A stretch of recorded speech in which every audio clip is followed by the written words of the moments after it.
Chapter 921. It wasn't that King Zhou didn't want to chase after them, but he really couldn't catch up with them. He had been stopped by Grand Preceptor Wen for a while, but Li Yundong and the others had already disappeared. He looked at them with hatred and turned to look at Chaoga, who was in the sea of fire. He gritted his teeth and said, "The Western Zhou dynasty is hateful. They deserve to be killed." After saying that, he angrily rushed towards the city. Li Yundong and the mystical silver fox chased after the 24 golden immortals and beat them up fiercely. Each and every one of them were already famous figures, but at this moment, they were being chased by two unknown figures all over the mountains and plains. At this time, they really missed those powerful magic treasures that once belonged to them. Guang Chengzi was so embarrassed that he flew into a rage. His most powerful magic treasure, the Xianyuan sword, had been given away. If the Xianyuan sword was still there, how could he be chased around by these two unknown people? Most of the other golden immortals were the same. Their magic treasures were either given to their disciples or destroyed in the battle. At the moment, there was no good magic treasure to suppress Li Yundong and the mystical silver fox. The mystical silver fox had been suppressed in the magic formation before, so she had been holding back her anger for a long time. Moreover, she didn't know why, but when she saw the immortals all over the sky, she felt an inexplicable anger in her heart. She wanted to kill all these immortals, and then kill her way up to the 9th heaven. That would make her feel good. She chased after them, and Li Yundong had to help. If he stood by and the 24 golden immortals killed the mystical silver fox, it would be a small matter. If Su Chan was also involved, it would be a big deal. They chased and fled all the way. Lu Shang, who was riding on the deer, was annoyed. As he ran, he turned his head and shouted at Guang Chengzi, "Immortal Master Kong Tong, why don't you use the flipping sky seal?" Guang Chengzi was from Ruzhou, Hunan Province. He lived in the stone room of Mount Kongtong, so people called him Immortal Master Kong Tong.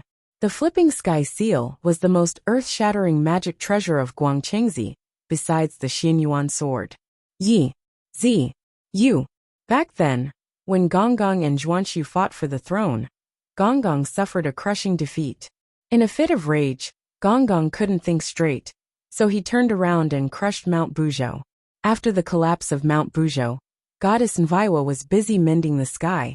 Heavenly Lord Yuanshi saw that Mount Buzhou was a heavenly pillar with abundant spiritual qi, so he refined the broken half of Mount Buzhou into the flipping heaven seal. The flipping heaven seal could be as large as 1,000 miles, or as small as a palm. The bottom of the seal was engraved with the words "Flipping Heaven."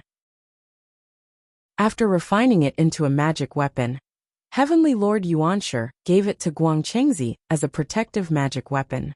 Guang Chengzi treasured this magic treasure the most, and was reluctant to use it unless it was a critical moment. The reason was actually very simple.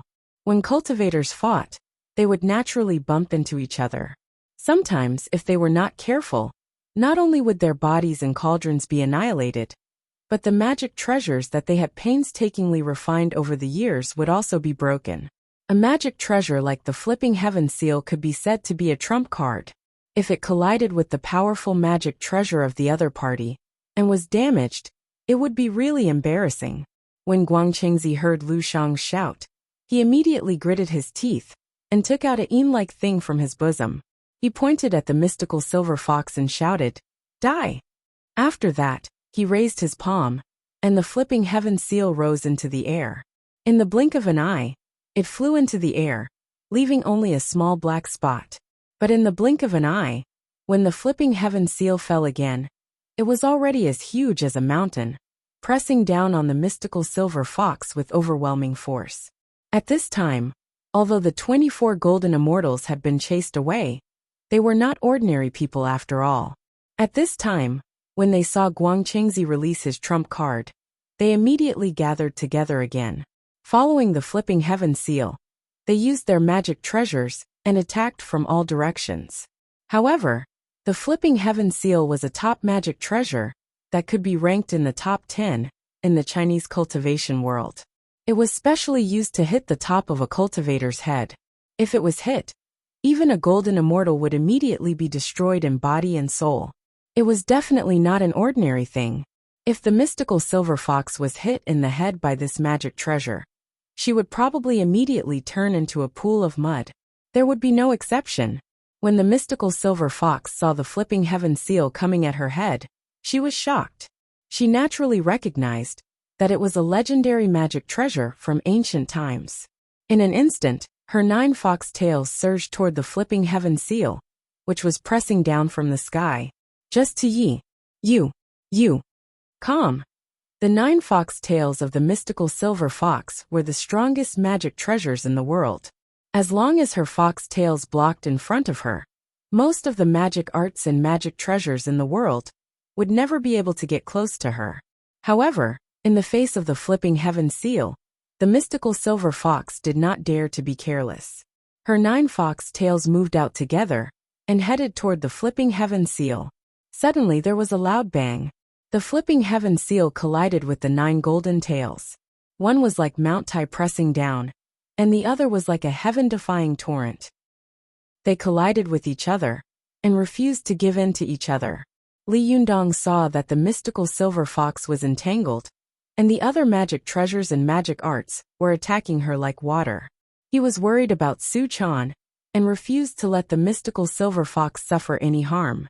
He immediately pinched the Mahamudra and shot out a golden Mahamudra barrier around him like a cannon, blocking these magic arts and magic treasures.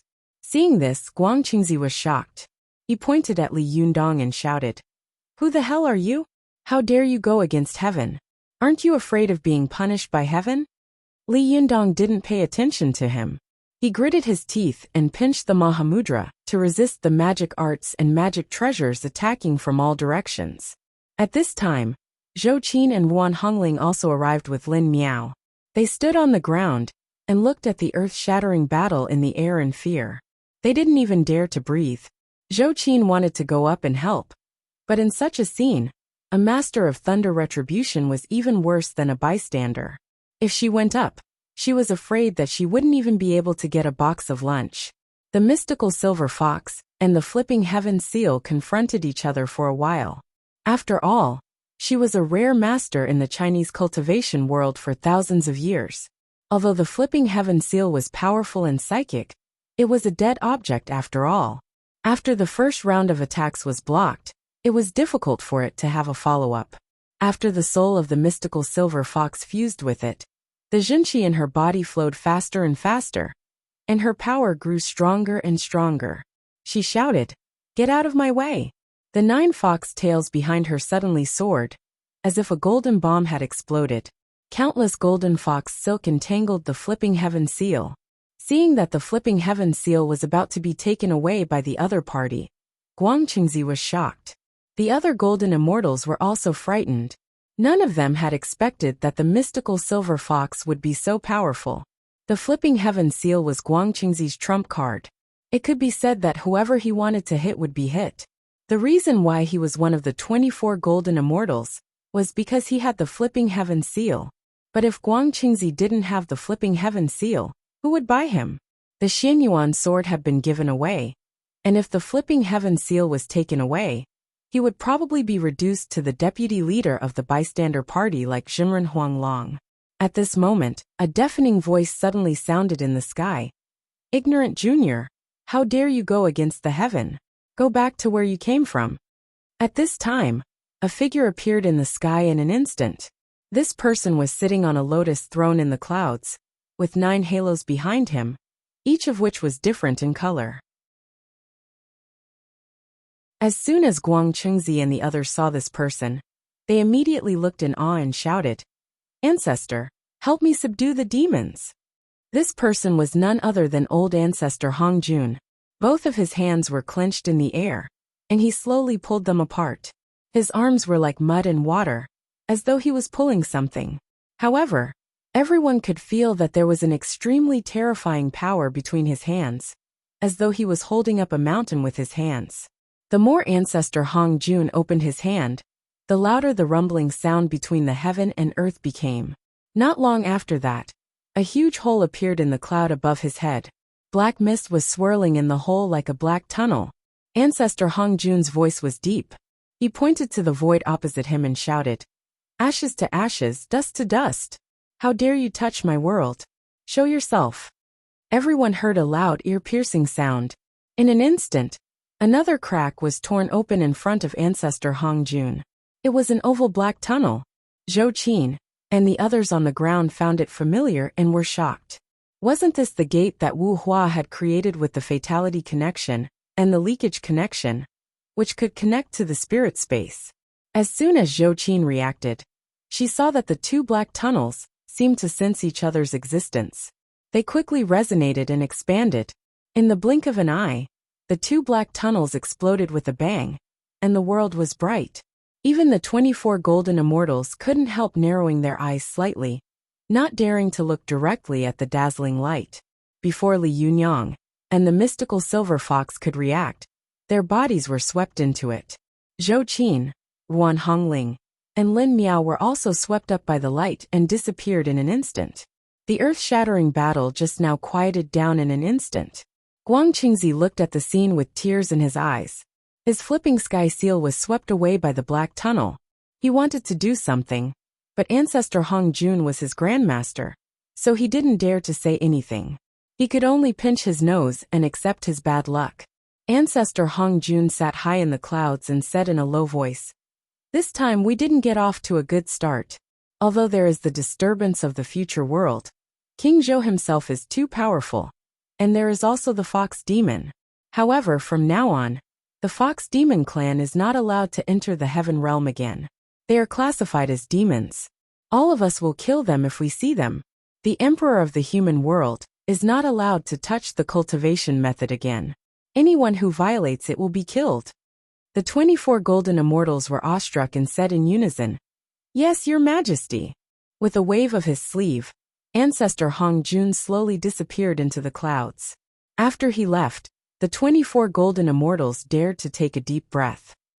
Originally, LV Shang thought that he would definitely be able to take King Zhou's head in today's battle.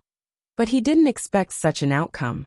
He sighed and said, "Fellow Taoists, it seems that King Zhou's fate hasn't run out yet." After losing the flipping sky seal, Guang Qingzi was extremely depressed. He sighed and said, "I'm not in the mood to care about the secular world anymore. I'll go back to Kongtong Mountain first. Take care, everyone."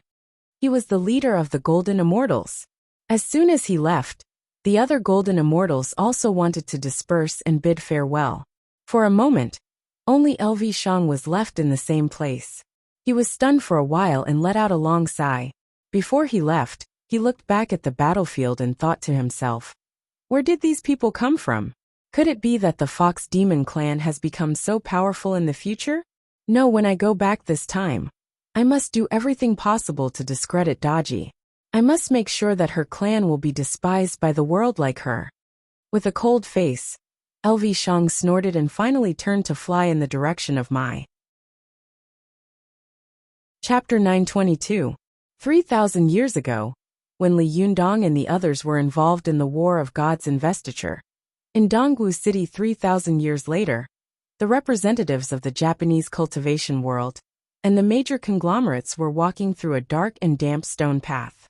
The cultivators of various sects in Japan had traveled thousands of miles to find Li Yundong, but they had been rejected twice in a row. How could they be willing to give up? Naturally, they had to find Li Yundong's whereabouts and see him in person before they were willing to go back. Otherwise, it would be strange if they didn't be laughed at after coming here with so many people and going back empty-handed. Although this was China, the home ground of these Japanese people, there were Japanese enterprises everywhere, and there were a large number of them in Dongwu City. If they wanted to find a person, although they didn't have to go to the highest heaven and earth, it was easy to find out what kind of business this person had and where he went. As the saying goes, money can communicate with the gods, and so can spiritual power. These Japanese people had money and spiritual power, and they had their own unique magic skills. After searching for a while, they found the whereabouts of Li Yundong and the others. When they arrived at Mount Tianlong, they found that there was a faint spiritual qi in Mount Tianlong, but they couldn't see where it came from. After carefully looking around, Ayasi Xinguang concluded that Li Yundong and the others must be in this mountain. The Japanese had built a cultivation place in the mountain many times.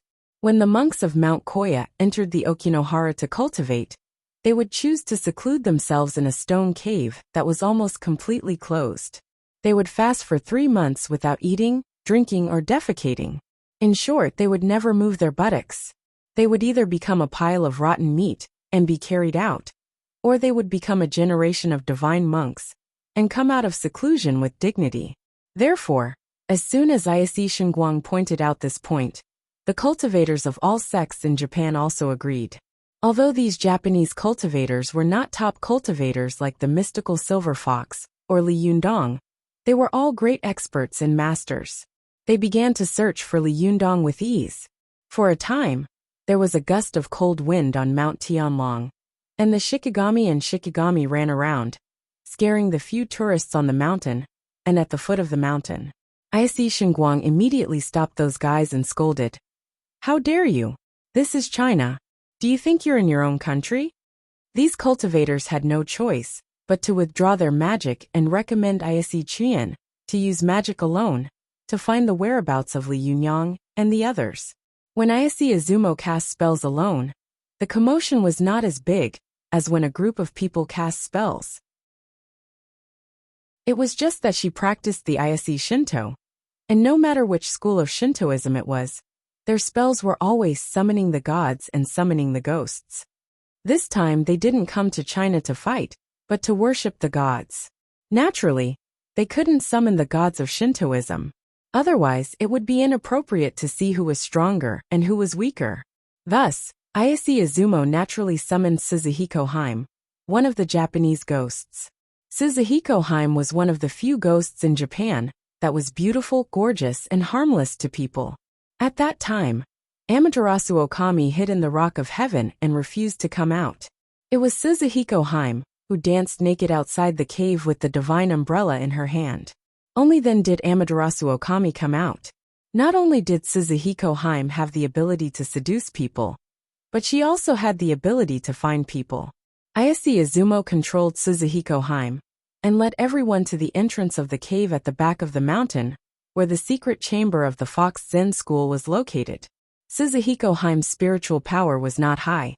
Apart from dancing erotically, seducing a man, or finding a few people, there was no other use for her. Japanese people were utilitarian, especially cultivators, who would be willing to spend time to learn the magic to summon Suzuhiko Haim. It was because Ise Izumo was too beautiful. As a beauty, even though she was usually a little cold, she still had the heart of an ordinary woman who loved beauty. Naturally, she was more interested in those beautiful and dazzling things. Everyone saw that Suzuhiko Haim was holding a red oil paper umbrella with gold rims and wearing a red kimono. Her clothes were half off, and she was half naked. Her shoulders were like warm fragrant jade, and her breasts were like steamed buns. Her bare feet were as white as snow, and there were even ripples on the ground as she stepped on it. Every step she took was like dancing, and her long sleeves fluttered in the wind. Even in this dark, damp, cold, and closed stone path, there was a decadent aura that made people's hearts itch. Many of the people present were cultivators with great cultivation quotients. When they saw Suzuhiko Haim walking all the way and dancing erotically, they couldn't stand it and stared at her. Even Tanaka Misa, the heiress of the Tanaka Consortium, was also excited. She thought to herself, "No wonder Amaterasu God saw Suzuhiko Haim dancing and walking out of the Rock of Heaven. Today, she really deserves her reputation." The most important thing was that Suzuhiko Haim took off her clothes as she walked. The more she walked, the more she took off. In the end, she was almost naked, which really made everyone blush. Ise Shingguang was also very uncomfortable. He coughed dryly and said to Ise Izumo in a low voice, "Izumo, can you take this Shikigami away?" Ise Izumo raised his eyebrows and looked at Ise Shingguang with a faint smile, as if he was mocking his calmness. These days, Ise Izumo had recalled the scene of Li Yunyang fighting with the mystical silver fox, and he had also devoted himself to reading a lot of Chinese Taoist cultivation classics. Although his cultivation quotient had not increased greatly, his realm had indeed improved a lot. He had seen through the beauty of the secular world. There was no beautiful woman in his eyes, only the realm of pink skeletons. But when Suzuhiko Haim finally walked to the huge stone cave, everyone's eyes suddenly opened up, and a dazzling five-colored light shone out of the stone room. Everyone took a closer look, and saw a woman in a long white dress floating in the air with the azure glass mirror in her hand. The woman's long dress was fluttering, and her black hair was fluttering without any wind. She was like a fairy in heaven. Her ethereal immortal chi and beautiful face made people marvel and awe. They didn't dare to have the slightest intention of blaspheming her. Ayase Xinguang and the others recognized that this woman was Fairy Zi Yuan, one of the three immortals fighting celestial foxes. At this time, Zi Yuan's body was surrounded by five-colored divine light, as if she was in an auspicious cloud, mysterious and serene. Her temperament was extremely outstanding. After the battle with Su Yi, her cultivation quotient had increased again, and her ethereal aura had become more and more heavy. At this time, she was using all her strength to cast spells, and there was a kind of awe-inspiring immortal chi all over her body. Even Suzuhiko Haim, who had attracted everyone's attention with her erotic dance, felt so inferior that she shrank into a ball and got into the oil paper umbrella she was holding when she saw the awe-inspiring Zi Yuan. The oil paper umbrella fell in midair, and Ayase Izumo reached out to catch it. With a flip of his wrist, he put it away. When she saw Zi Yuan holding the azure glass mirror in midair and casting spells, she was shocked and thought to herself, "Is Zi Yuan fairy casting spells to destroy the mystical silver fox?" All the Japanese cultivators present recognized the sky-glazed mirror, and their thoughts were similar to those of the Yun nation. Therefore, none of them dared to speak or take a deep breath. Tanaka Misa, who had come to watch the fun, also looked at Zi Yuan in shock. She couldn't believe that there was a woman in the world who could surpass Ayase Izumo in terms of ethereal temperament and beauty. Tanaka Misa looked at the scene with her mouth agape. She saw a bald monk not far away from Zi Yuan. This monk was different from the monks in Japan. He didn't wear a monk's robe, nor did he wear Buddha beads, nor did he carry any magical items. The monk just pinched his fingers, closed his eyes, and moved his mouth quickly, as if he was chanting scriptures. In front of him, there was a purple gold jade plate spinning in the air, and a huge oval halo slowly appeared above the jade plate. The halo appeared with a buzz, and in an instant a black vortex appeared. From the vortex, an imperial jade seal flew out with a bang. The imperial jade seal hit the rock at the entrance of the stone path that had been blocked by Li Yunyang like a cannonball, shattering the heavy rock. Then it flew far away, across the sky, and no one knew where it had flown to. This change shocked these Japanese cultivators. While they were stunned and dazzled, they saw a few more figures fly out in the blink of an eye. It was Ruan Hongling and Lin Miao who flew out and fell to the ground. Then a beautiful woman flew out. She was covered in golden light, which could not be underestimated. The Japanese cultivators recognized the woman at once. She was the human immortal Zhou Qin, in the battle of three immortals fighting the heavenly fox. As soon as Zhou Qin landed, she looked up nervously. At this time, a huge golden fox tail quickly rushed out of the rotating black hole, like the tentacles of an octopus. This almost scared the Japanese cultivators out of their wits. Ayase Izumo was so frightened that he couldn't help shouting, "Tamamonome! She's not dead!" The Japanese cultivators immediately took out their powerful magical weapons. All of them looked nervous and tragic. They knew that fighting with the mystical silver fox in such a narrow space was simply courting death. But before they could make a move, all the golden fox tails rushed out in an instant. It was the mystical silver fox with 9 golden fox tails. When the Japanese cultivators saw this, their legs almost trembled. They knew that the mystical silver fox, who had killed them in Suyi before, only had 7 golden fox tails. Now she already had 9. What did this mean? The Japanese cultivators' faces turned ashen, and their eyes were filled with despair. The mystical silver fox quickly glanced around in midair, and finally her eyes fell on Su Chan. She let out a shrill roar, and immediately flew toward Su Chan's body in a flash. As soon as she came out, Li Yunyang also came out of the black hole in an instant. He shouted and chased after the figure of the mystical silver fox. He roared, Mystical silver fox, how dare you? As he said that, he slapped her with his palm. But after all, he was a little slower. At this time, the mystical silver fox had already entered Su Chan's body. At this time, the mystical silver fox opened her eyes and stared at Li Yundong with a pair of red eyes. Her black hair danced wildly, and the 9 golden fox tails behind her twisted like strange flames. She laughed wildly and said, "Hit me. If you have the ability, hit me. Do you dare to hit me?" Li Yundong was furious. His body trembled and he shouted loudly, "Channer, can you hear me? Don't give up. You can't be defeated by the mystical silver fox. You promised me that you would die with me." The mystical silver fox's face suddenly froze, and then her expression became distorted, and she began to struggle. Little by little, she became painful and uncomfortable. When she opened her mouth again, it was Su Chan's voice. "Yundong, I feel so bad, I feel so bad."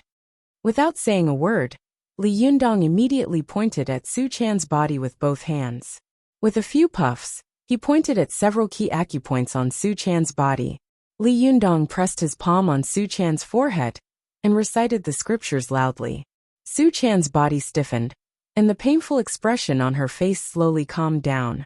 The 9 golden fox tails behind her also slowly retracted and finally disappeared. At this time, not only the Japanese were stunned, but Zi Yuan, who had been casting spells, was also stunned by this scene. She opened her mouth but didn't know what to say.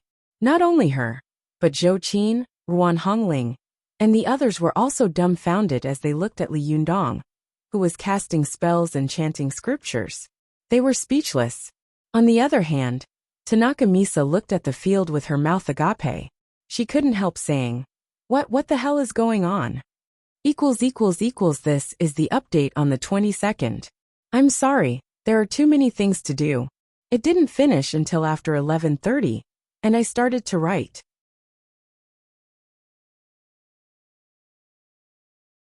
Chapter 923. The Japanese people's fear of the mystical silver fox had penetrated deep into their bones and souls. They were not fools, although they did not immediately realize what was going on here. When they heard that Li Yundong was reciting the Sarangama Sutra, how could they not understand? The great Buddha had cultivated the Sarangama Sutra, the first of the 10,000 actions of the righteous Bodhisattva. This sutra was a famous classic work of Buddhism. The ancients once said, "Since the first Sarangama, I have not read the trash books of the human world." Compared with other Buddhist classics, the biggest difference between this sutra and other Buddhist classics was that this sutra itself was one of the most powerful magic treasures of Buddhism. It was the most famous devil-breaking sutra. Most of the other Buddhist sutras talked about the principles of cultivation, the theoretical knowledge of various sects, and the understanding of the mysteries of the universe. This sutra could be called the encyclopedia of Buddhist cultivation. Its content included the important mysteries of manifestation, secret, nature, and other aspects.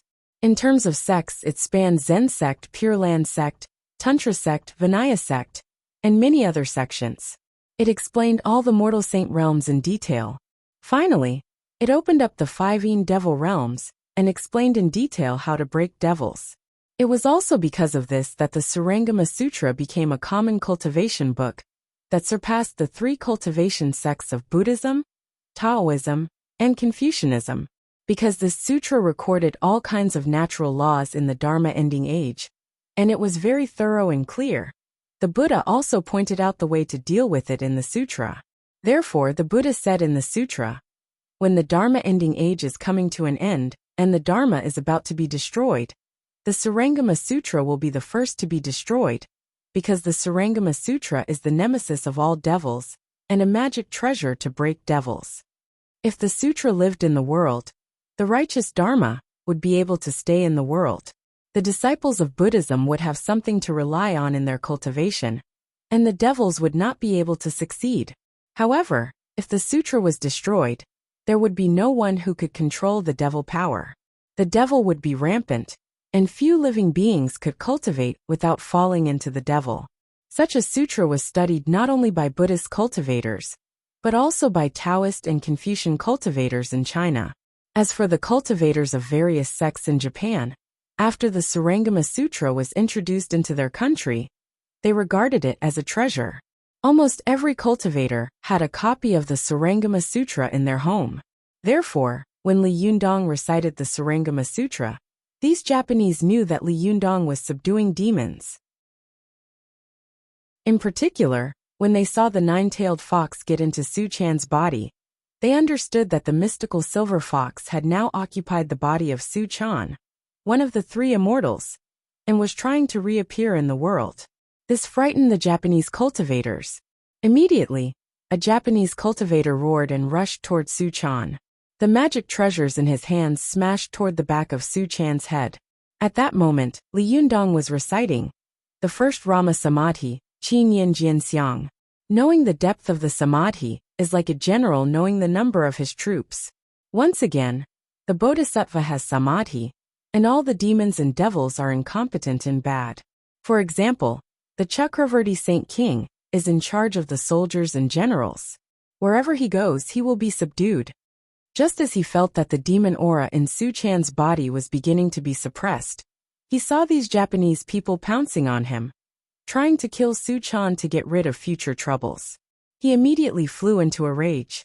At this time, one of Li Yundong's hands was standing in front of his chest, holding the one-handed Mahamudra, and the other hand was pressed on Su Chan's forehead. He couldn't deal with these Japanese cultivators at all, but in his rage, a vertical pupil split open between his eyebrows, and his eyes spewed out a fiery gaze. The muscles on his back bulged quickly, and his bones crackled, and 4 arms grew out. These 4 arms grabbed in the air, and immediately, the Bahuang and Liuha appeared in the hands of 2 of them. The burning thumb pot also appeared in the hands of the other 2 arms. One hand held the pot, and the other reached out to flick it. With a crisp sound, the burning thumb pot immediately spread out a white halo, which made the Japanese cultivators who had rushed up feel as if they had been pushed by a pair of invisible giant hands. Their bodies shook, and they flew back and hit the stone wall hard. These cultivators were not weak, and the lowest one was a Jinshin master. However, Li Yundong's anger was so powerful that these Japanese people were so scared that they froze in place and didn't dare to move again. Tanaka Misha stared at Li Yundong with her eyes wide open and couldn't help exclaiming in a low voice, "Wisdom King's true body! This is Wisdom King's true body!" As she spoke, she saw that no one was paying attention to her, so she turned her head to look at her close friend, Ayase Chuyen. She pulled Chuyun's arm and whispered, "This Li Yundong is really the reincarnation of Wisdom King." Of course, Ayase Izumo knew this. She looked at Li Yundong in horror, and didn't care to talk to Tanaka Misa. She said loudly, "Wisdom King, are you going to protect this demon fox?" The cultivators of the other sects in Japan also exclaimed, "Your Highness, do you want the tragedy to repeat itself? Your Highness, you can't be soft-hearted. Your Highness, if you can't do it, please let us do it." These Japanese people were begging. Some of them even knelt on the ground and kowtowed like pounding garlic, crying loudly. Zi Yuan, who was in midair, also came to her senses at this time. She saw that Li Yundong was using the Sarangama Sutra to try to suppress the mystical silver fox in Su Chan's body. But these Japanese people were making Li Yundong's anger grow stronger and stronger. She was shocked and couldn't help but be anxious. Zi Yuan was familiar with the Buddhist scriptures, so she naturally knew that the current situation was exactly the evil appearance mentioned in the Sarangama Sutra. The scripture said, "Study the extreme with this heart. See the good knowledge, change the body. Choose less all kinds of changes for no reason. This evil heart contains evil spirits. Or let the sky devil enter one's heart. There is no reason to say it, but it is clear and wonderful. It is not the holy proof. If you don't do it, the devil will stop. If you do it, you will be subjected to evil spirits." It referred to the situation in front of them. If they wanted to break such a dharma, the person's heart must be pure and unhindered. There must be no idiocy, no likes and dislikes, no killing intent, no anger, no greed, no sorrow or joy. Once their emotions were stirred, they would be taken advantage of by the sky devil. If these Japanese people were to provoke Li Yundong like this, it would be counterproductive. Zi Yuan immediately moved and stood in front of Li Yundong. She turned her head and said to Li Yundong, "We are here. You can focus on the practice." When Li Yundong saw her appear in front of him, he immediately felt relieved. The vertical eye between his eyebrows slowly closed, and his angry expression gradually calmed down. The hand behind his back also retracted, and the powerful magical weapon floated in the air, automatically protecting him. The Japanese cultivators saw Zi Yuan standing in front of them. Although they were respectful, the mystical silver fox was related to the life and death of the Japanese cultivation world. How could they dare to be careless? At that moment, a Japanese cultivator said loudly, "Zi Yuan Fairy, you are blocking our way. Are you also going to protect the mystical silver fox?" Zi Yuan was not surprised. She said in a deep voice, "Now the outcome has not been decided. We don't even know whether she is a saint or a devil. How can we protect her?" As soon as she finished speaking, a Japanese cultivator said anxiously, "What if she loses? Who can control her? If His Highness Wisdom King doesn't make a move now, he will regret it in the future." As soon as this was said, the Japanese cultivators suddenly became excited. "Yes, that's right. If we don't make a move now, there will be a big disaster in the future. Sacrificing this woman in exchange for peace and happiness in the world. I think His Highness Wisdom King can understand this truth. Buddha also said that if I don't go to hell, who will go to hell?" Facing the criticism of so many cultivators, Zi Yuan was under great pressure. She gritted her teeth and was about to speak, but she heard Zhou Qin shout angrily, "Bullshit! What bullshit? If I don't go to hell, who will go to hell? Since you've said so, why don't you go to hell and have a look first?" The Japanese cultivator, who had spoken, was also very straightforward. He knelt on the ground, pulled open his clothes, and revealed his abdomen. He glared at Zhou Qin and said, "If my life can be exchanged for His Highness Wisdom King to show his bodhisattva's kindness with thunderous means, why should I cherish my life? Everyone, I'll go first." After that, he shouted loudly and cut his abdomen with his palm like a knife. The Japanese cultivators on the side were all shocked. Isi Shinguang hurriedly stopped him and advised, "Sumitomo, calm down. You can't do this."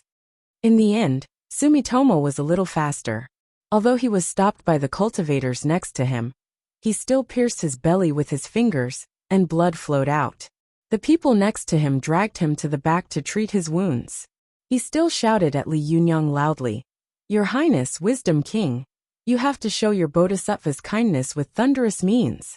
She is a demon, and you are a human. It is your duty to subdue demons."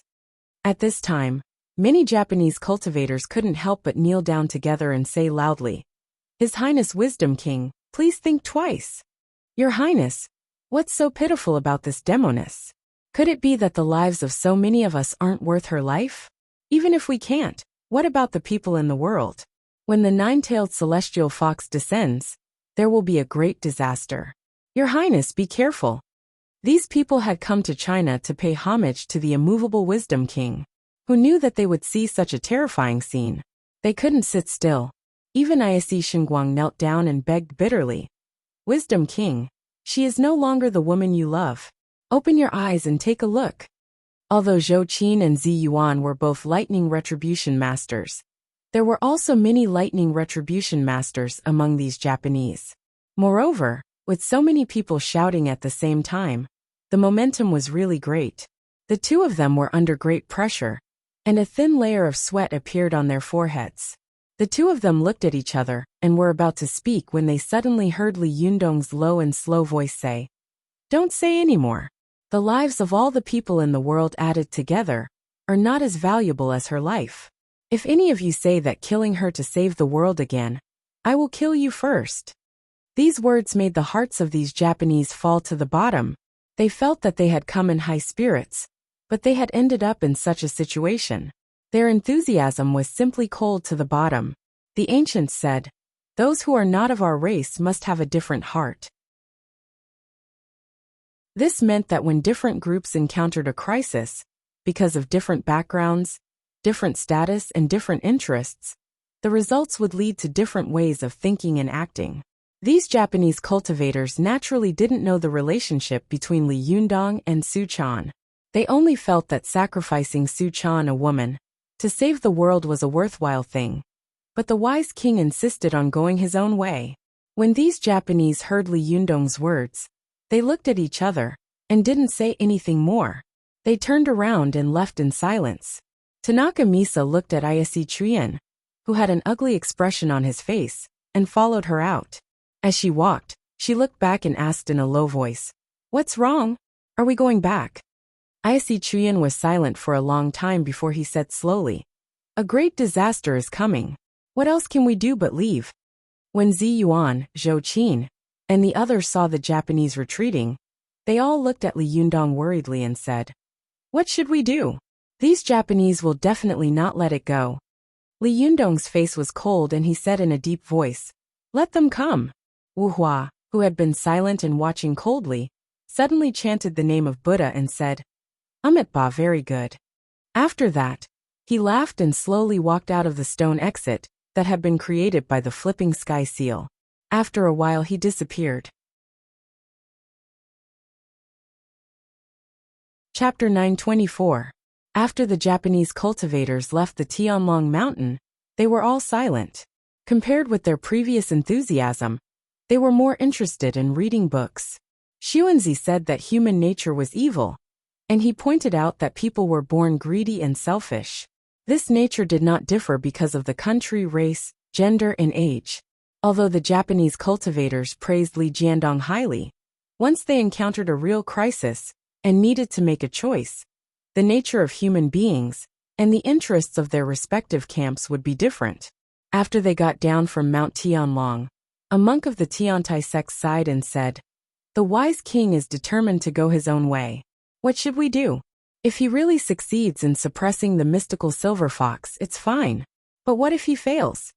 As soon as he said this, the others all said, "Yes, the fate of our Japanese cultivation world is completely in the hands of the wise king. Our lives are not a concern. But listen to me. If the wise king fails, and the mystical silver fox returns to her heyday, our Japanese cultivation world will definitely face a disaster. At that time, even if we are lucky enough to go to the earth or the sky, how can we face the ancestors of all generations? This is the death of our Japanese cultivation world." These Japanese cultivators were all famous figures in Japan. Any one of them would be highly sought after when they went out. At this time, they were standing at the foot of this unknown Mount Tianlong, sighing and frowning, as if the end of the world was coming in the next second. If it was an ordinary person, they wouldn't have been so worried. Without saying a word, they would have rushed over with their sabers, regardless of whether the other party agreed or not. However, this person was Li Jiandong, and he was also the reincarnated Wisdom King.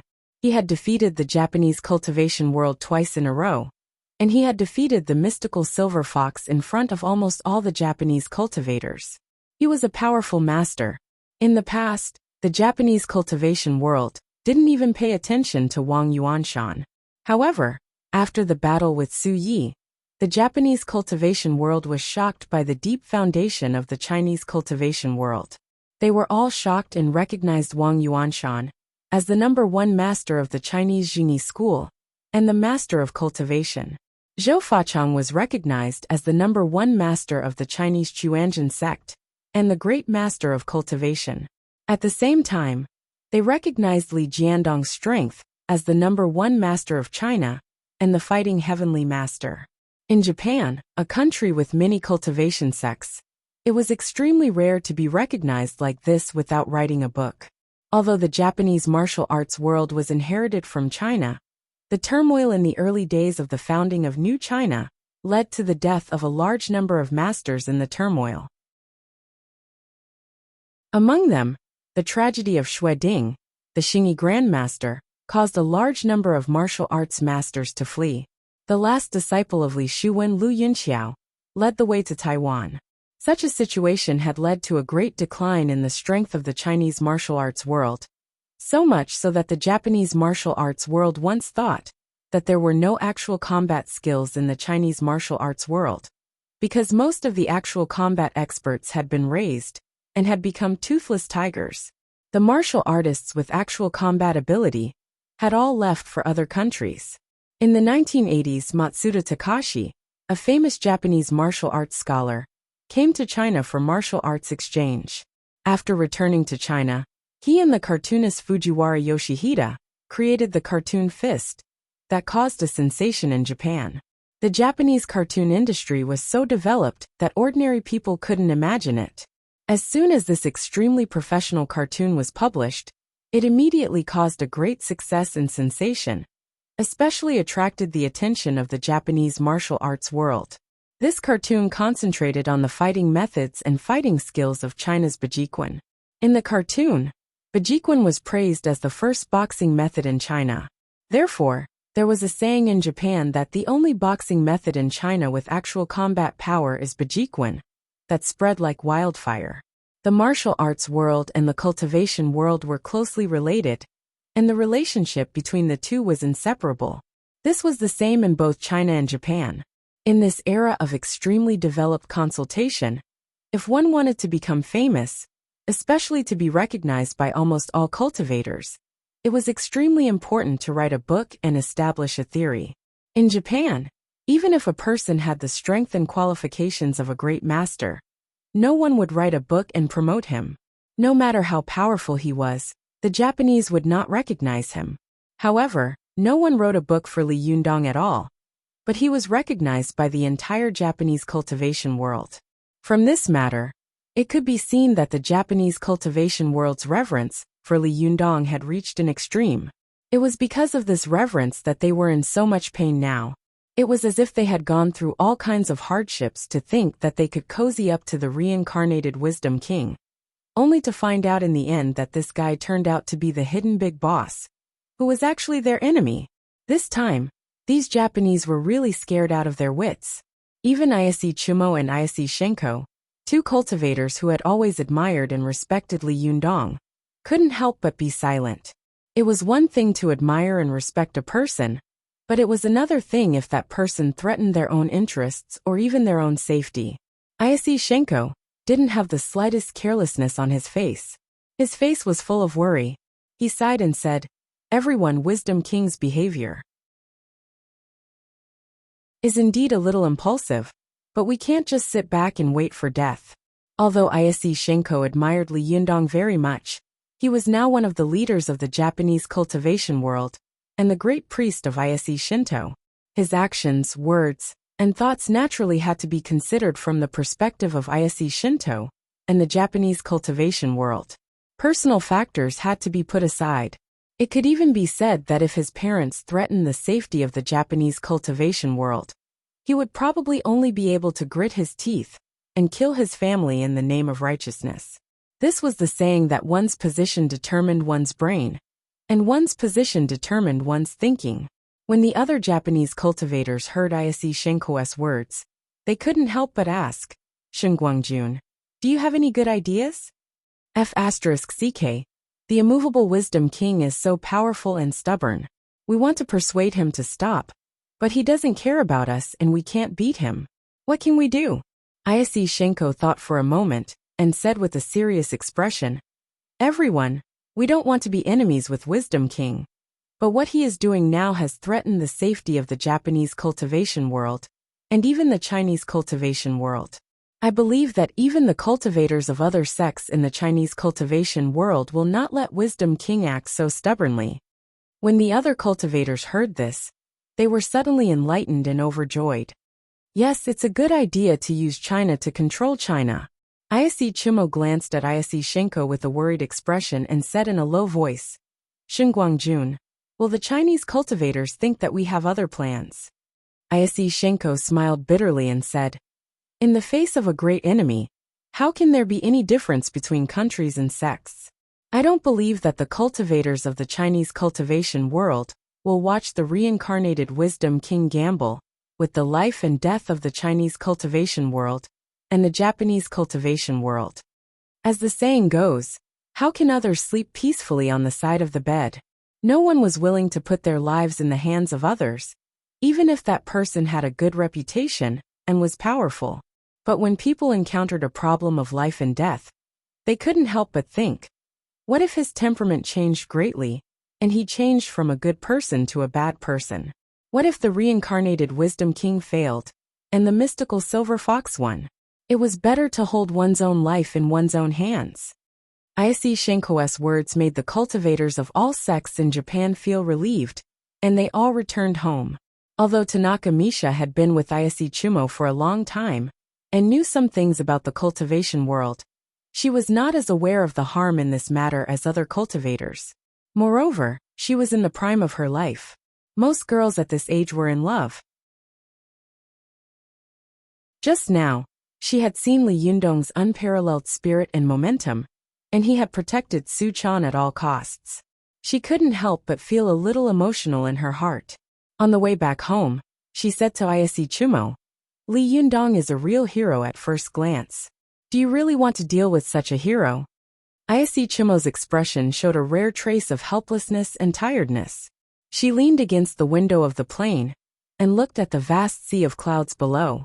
She said softly, "Misha, when I first saw him, I also felt that he must be a great hero among the Chinese cultivators. In the future, he will definitely have earth-shattering cultivation. But, even if he is a great hero, he can't gamble with the lives of all the people in the world."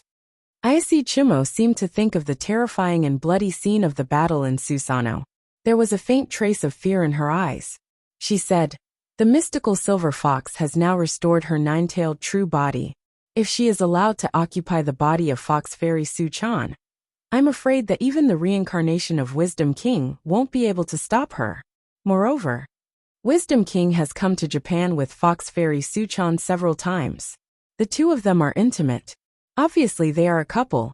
If the mystical silver fox really occupies this body in the future, I'm afraid that Wisdom King won't be able to do it at all." Tanaka Misha didn't say anything. Although she admired Li Yundong, if she had to pay with her life, it would be better to decline. She thought for a moment and said, "Then when we go back, are we going to encourage other sects in the Chinese cultivation world to deal with the reincarnation of Wisdom King with us?" Ise Chumo sighed, shook his head and said, "Our Japanese cultivation world can't even defeat the nine-tailed celestial fox who is not in her peak state. How can we defeat the reincarnation of Wisdom King, who defeated the mystical silver fox? An expert like the revered Wisdom King is not someone we can deal with. The only thing we can do is to unite with the Chinese cultivation sects and put pressure on Wisdom King together. I hope that he will be afraid under the heavy pressure and change his mind." After Tanaka Misa heard this, her eyes looked out of the window, lost in thought. As a woman, as a beautiful woman who yearned for love, how she hoped that there would be a man in this world who would protect and love her without reservation. But was there really a man in the world who could risk the pressure and risk of going against everyone in the world to protect a woman? Tanaka Misha fell silent. She thought to herself, once the Chinese and Japanese cultivation world join hands to put pressure on Li Yundong, can he withstand it? In the face of the criticism and pressure of the whole cultivation world, if Li Yundong doesn't put his family before his family, I'm afraid that everything he has done in the past will disappear. He will become the public enemy of the cultivation world. His reputation will be ruined, and he may even be infamous for thousands of years. Faced with such pressure, what would he choose?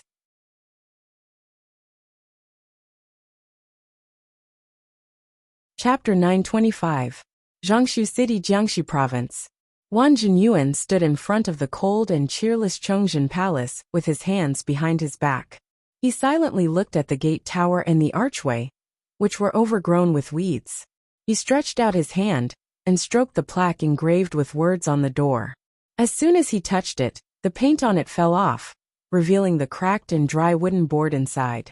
It gave off an ancient feeling of vicissitudes and desolation. Wang Jinyuan stared at the wooden board with a complicated look in his eyes. His fingers gently stroked the cracks on it without saying a word. Yu Tian, who was at the side, looked at him and asked cautiously, "Sect Master Wan, I used to think that your external alchemy sect was rich and powerful, and the ancestral court would definitely have a lot of followers. I didn't expect." He didn't dare to continue. Wang Jinyuan glanced at him and smiled slightly. It's incredible to see the ancestral court of our external alchemy sect decline like this, right? Yu Yutian smiled awkwardly and didn't answer. Wang Jinyuan sighed softly and said, since ancient times, the disputes in Jianghu in the cultivation world have never stopped. Whether it was the Tang, Song, Yuan, Ming, or Qing dynasty, ancient times or modern times, it has never changed. On the surface, the Jingyi school is the strongest in the Chinese cultivation world, and the Chuanjin sect is fighting with the other 5 sections. But in fact, these sects are on guard against each other. The Naidan sect is guarding against the external alchemy sect, and the sects in the north are hostile to the sects in the south. Hey, the battle between the north and the south, as well as the internal and external conflicts, is getting fiercer and fiercer. Although the sects such as the Jingyi school and the Chuanjin sect usually fight fiercely, when it comes to dealing with our external alchemy sect, they can reach a consensus and deal with us together. If the Jingyi school and the Chuanjin sect join forces, no matter how powerful we are, we will have to avoid them for the time being. Wang Jinyuan shook his head and said in a deep voice, under the suppression of the Naidan sect, our external alchemy sect looks very glorious. But in fact, if there are really good cultivators who want to cultivate, they will go to Mount Longhu or Mount Wudong. They will either join the Jingyi school or the Chuanjin sect. How could anyone join our Gazao sect? Yu Yutian was deeply moved as he listened. Although he had never had any ambition, his wife often wanted to revitalize the Penglai sect. It was just that the time and conditions were not ripe, so she did not show it. However, Yu Yutian lived with her every day, and under the influence of what he saw and heard, he began to pay more attention to these things. Yu Yutian said with emotion, I thought that only our Penglai sect would be excluded. That's why we have such difficulties. I didn't expect that the leading sect of external alchemy would also be suppressed like this. Wang Jinyuan chuckled. Zhenren Yu, you must be joking. Your Penglai sect has the advantage of the right time and the right place. There are many people in China who don't know about the Penglai sect, but there are very few people who don't know Mount Penglai. Wang Jinyuan raised his eyes and said with emotion, it's not like our Mount Gazao. After the most glorious period passed, there was no chance for us to make a comeback. Yu Yutian glanced at Wang Jinyuan and said, Master Wan, I believe that one day, the Gazao sect will definitely rise again under your leadership. Wang Jinyuan smiled, glanced at Yu Yutian, and said, thanks to your auspicious words, I also believe that such a day will come. Moreover, now the opportunity has come. It's not only an opportunity for me, but also for you, Zhenren Yu. Yu Yutian had not left his house these days. He had been cultivating all day, and he almost didn't pay attention to the outside world. He only read the cultivation book. He didn't know that Lu Yi had been killed by Wang Jinyuan, nor did he know what earth-shattering event had happened in the cultivation world. Yu Yutian looked at Wang Jinyuan strangely and asked, what do you mean by that, Master Wan? Wang Jinyuan chuckled and said, Zhenren Yu, come down the mountain with me. Soon you will have a chance to show off. As long as you seize this opportunity, you will definitely get your revenge. Moreover, the reputation of the Penglai sect will also soar because of what you have done. Yu Yutian immediately clenched his fists, and his breathing became rapid. Master Wan, are you going to help me get revenge? Wang Jinyuan smiled and said, yes, I thought that your hope of revenge in this life was slim, but I didn't expect that this opportunity would come so soon and so suddenly. Yu Yotian's eyes were filled with a morbid and ecstasy. Master Wan, can you defeat Li Yunyang? Wang Jinyuan laughed and said, defeat the reincarnated Wisdom King? Are you kidding me? But Zhenren Yu, you have to remember that the one with the biggest fist in the world will not be the one who laughs in the end. There is another kind of power in this world that you have not seen, but I believe that you will soon be able to see it. Wang Jinyuan put his hands behind his back and looked at the sky with a sigh. He murmured softly, you have to remember that if you want to become stronger, you have to keep stepping on the corpses of others to climb up. Yu Yutian looked at Wang Jinyuan from the side. Although he was confused, his eyes became more and more excited. At the same time, in the Qingqing sect of Mount Qingqing. On this day, Zhang Tongtian, the leader of the Qingqing sect, was explaining the cultivation method to the disciples in the hall of the Laojun Pavilion. Just as he was talking about the mystery, he heard a voice like a broken gong shouting loudly, Senior brother leader, senior brother leader. Zhang Huashui, who was known as Fierce Zhang Fei in the cultivation world, shouted loudly before entering the Laojun Pavilion. Zhang Tongtian frowned, raised his eyes, and looked outside unhappily.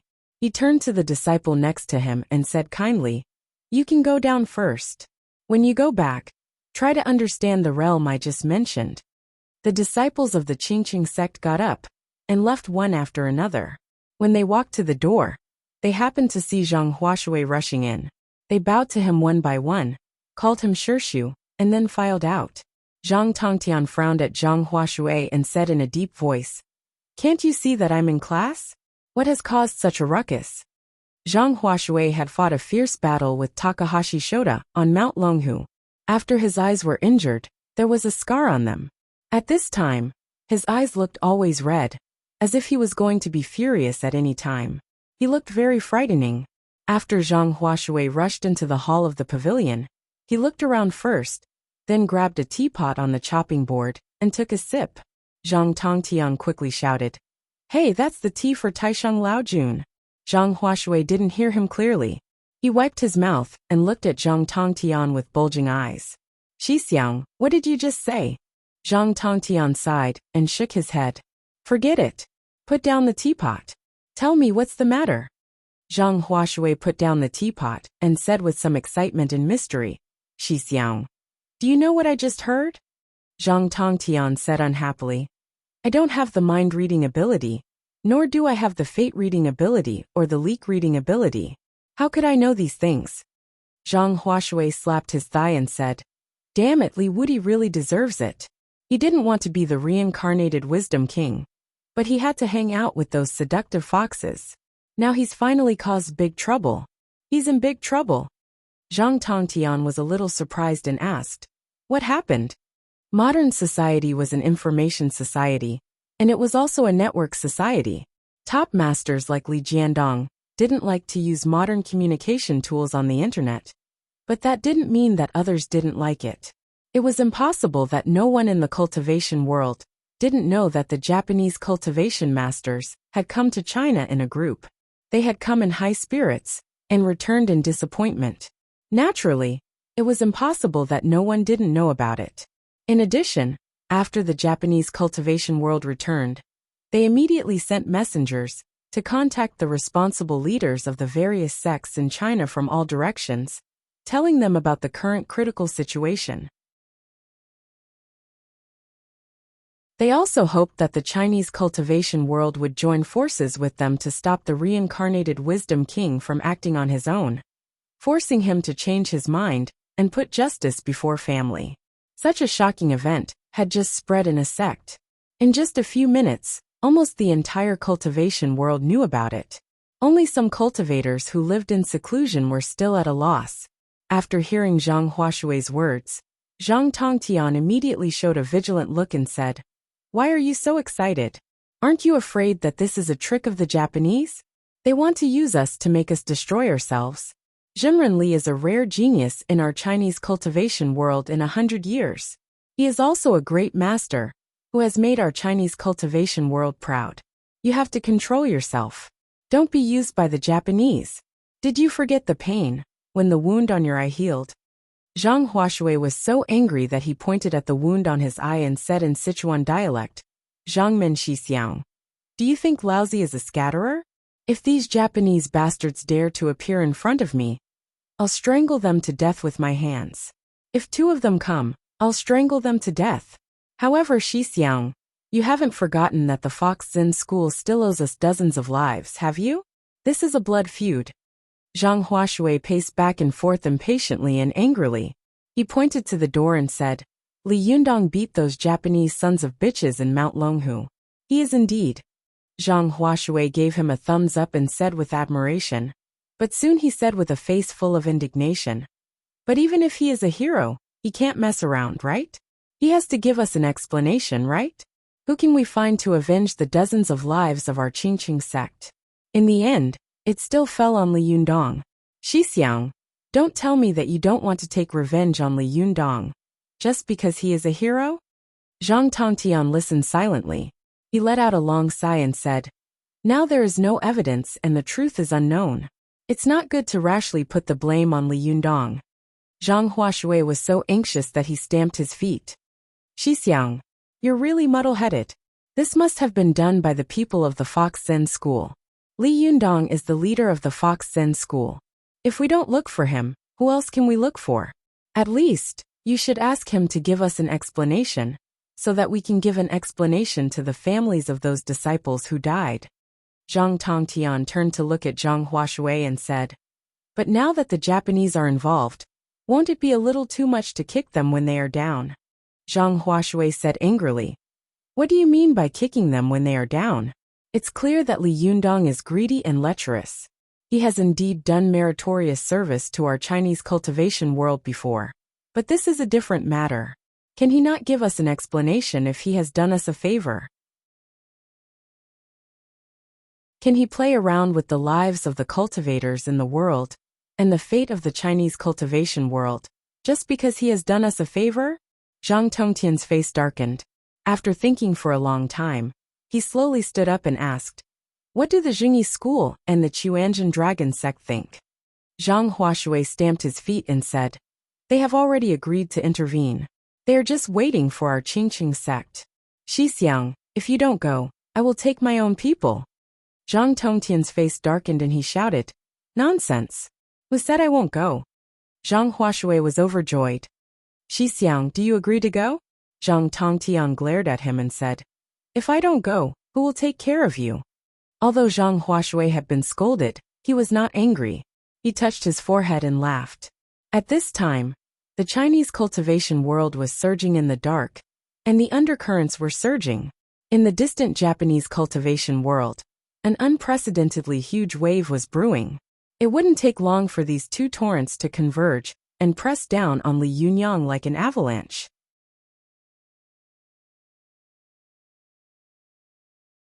Chapter 926.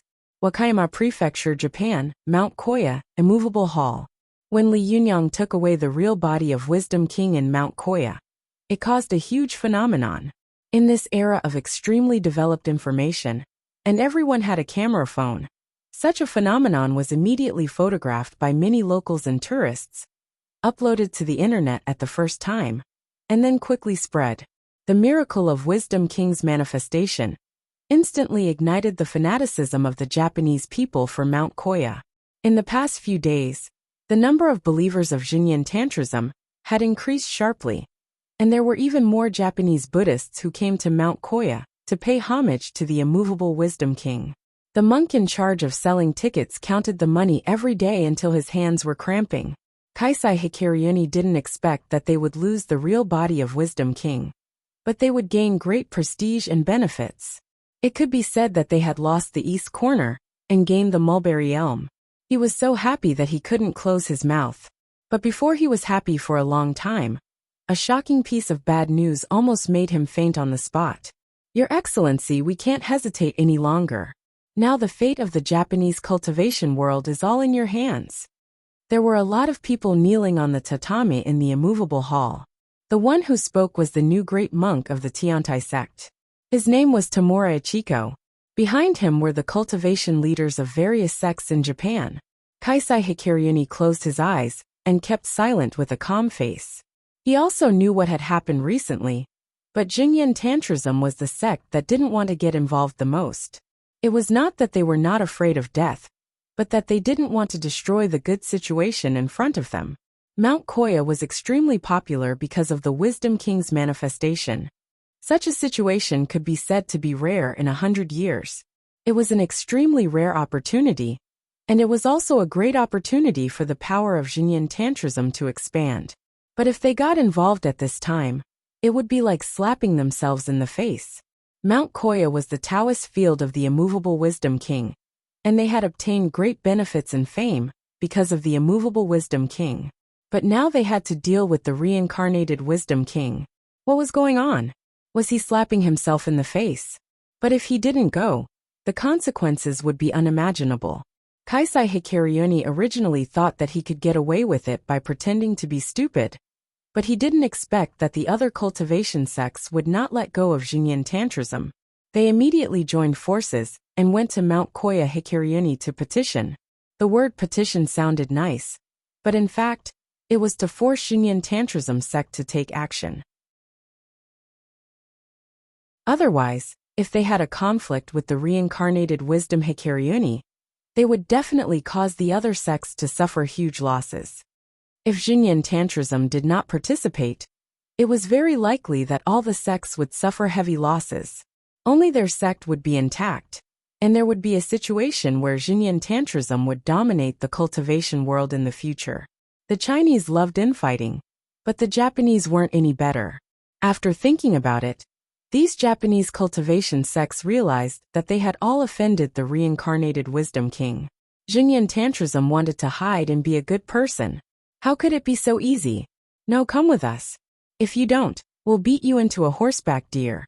Therefore, when so many cultivators from different sects came together, Kaisai Hikaryuni felt as if he was carrying Mount Tai on his shoulder and couldn't even straighten up his back.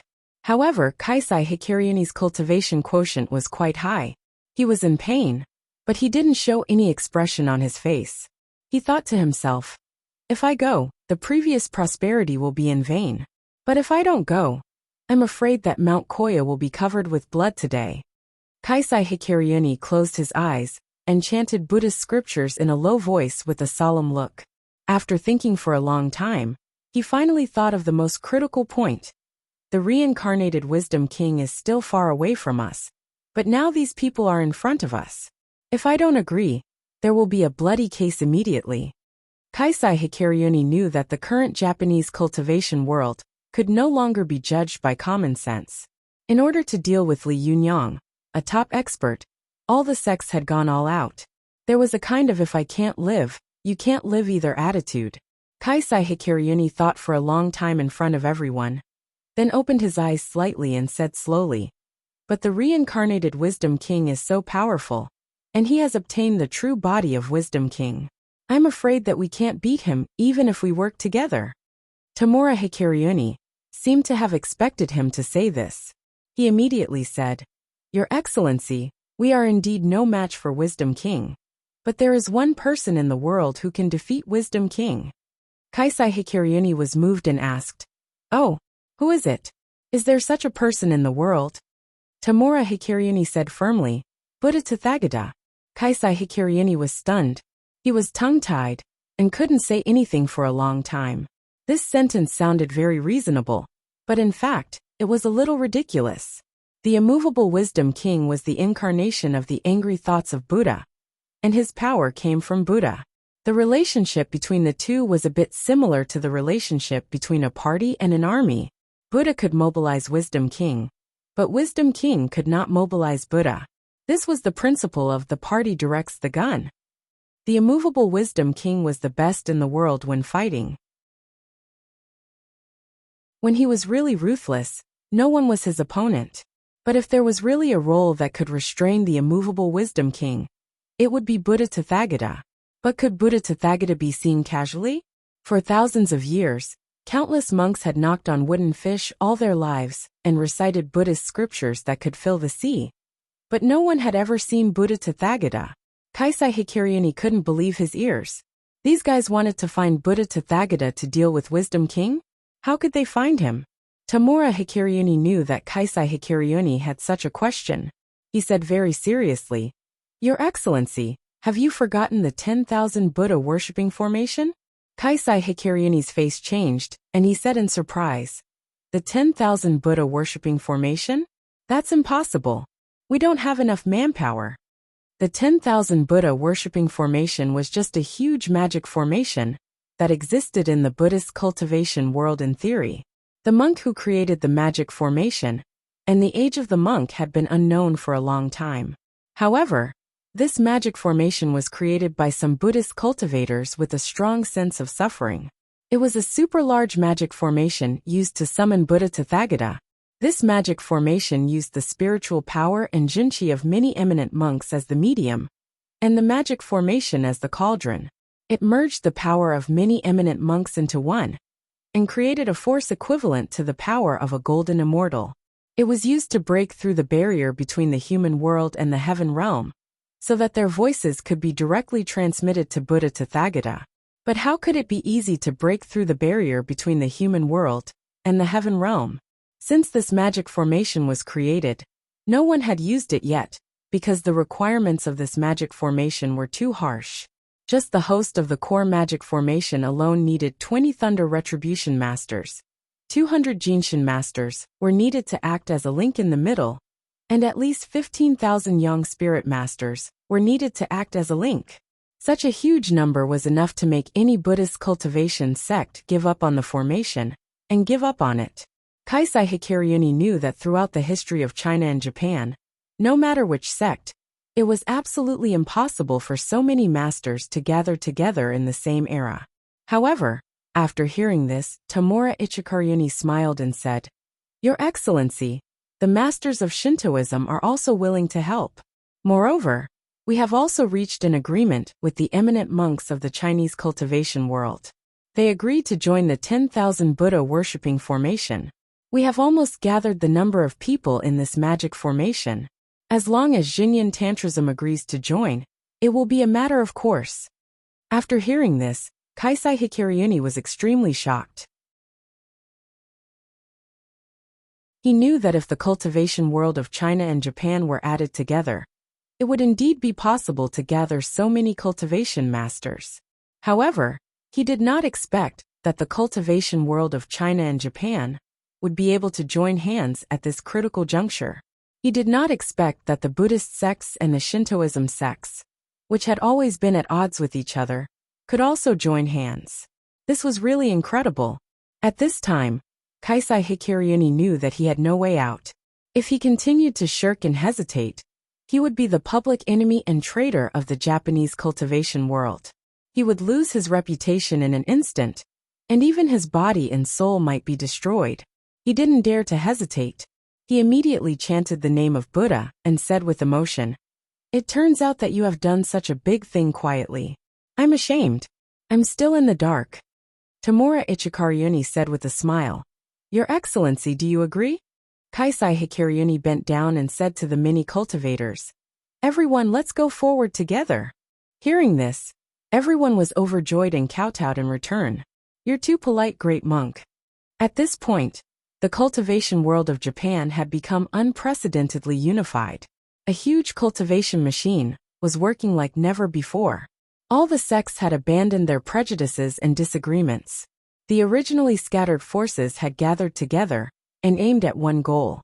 The last time the Japanese cultivation world had united was during the war of aggression against China. However, at that time, they had to deal with an ancient and declining Chinese cultivation world. This time they were going to deal with a single individual, the reincarnated Wisdom King.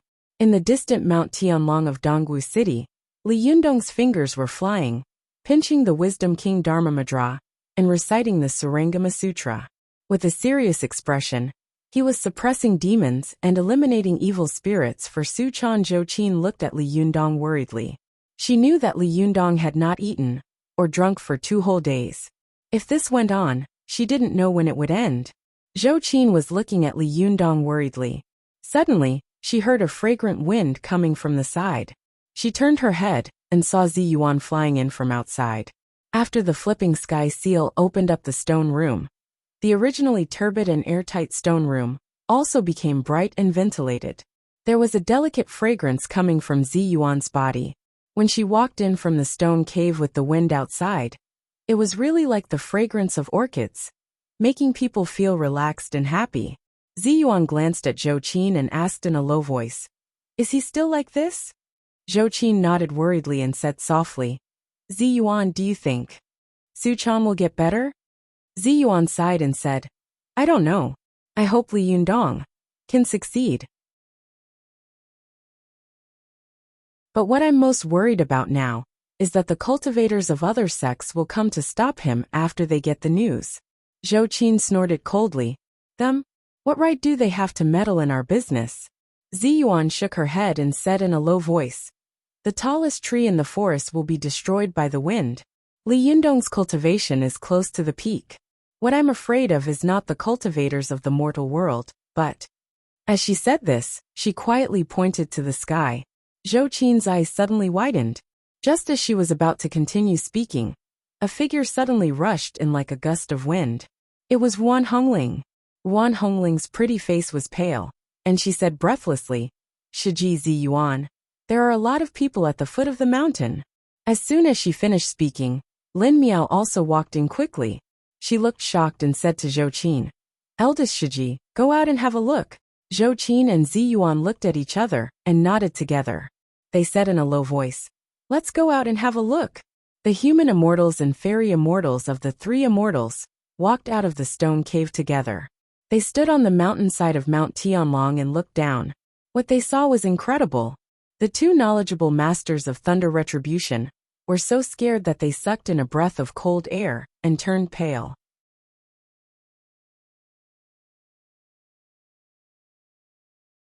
Chapter 927. It was early in the morning.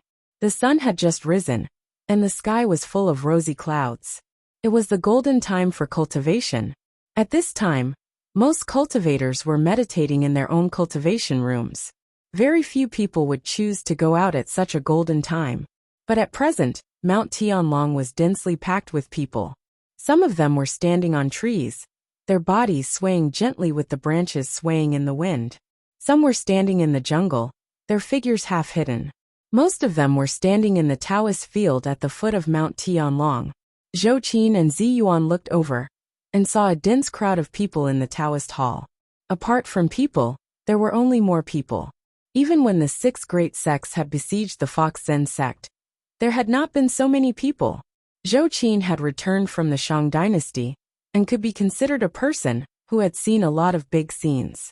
However, when she saw so many people gathered together, she was shocked.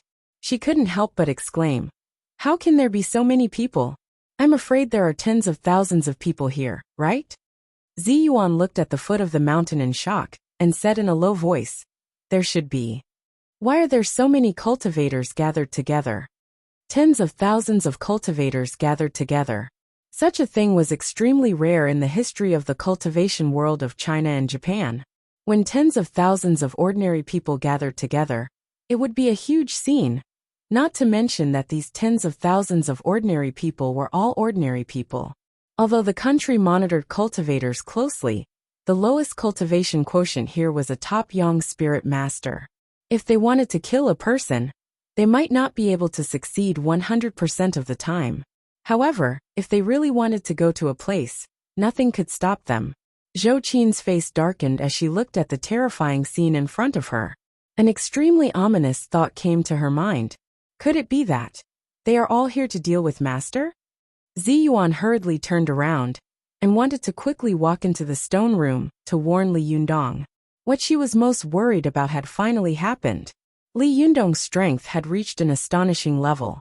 If he hadn't been so ostentatious, he would have been a legendary figure like Zhang Daoling, Wang Chongyang, and Zhang Sanfeng in the history of Chinese cultivation in the future, and his name would have been recorded in history.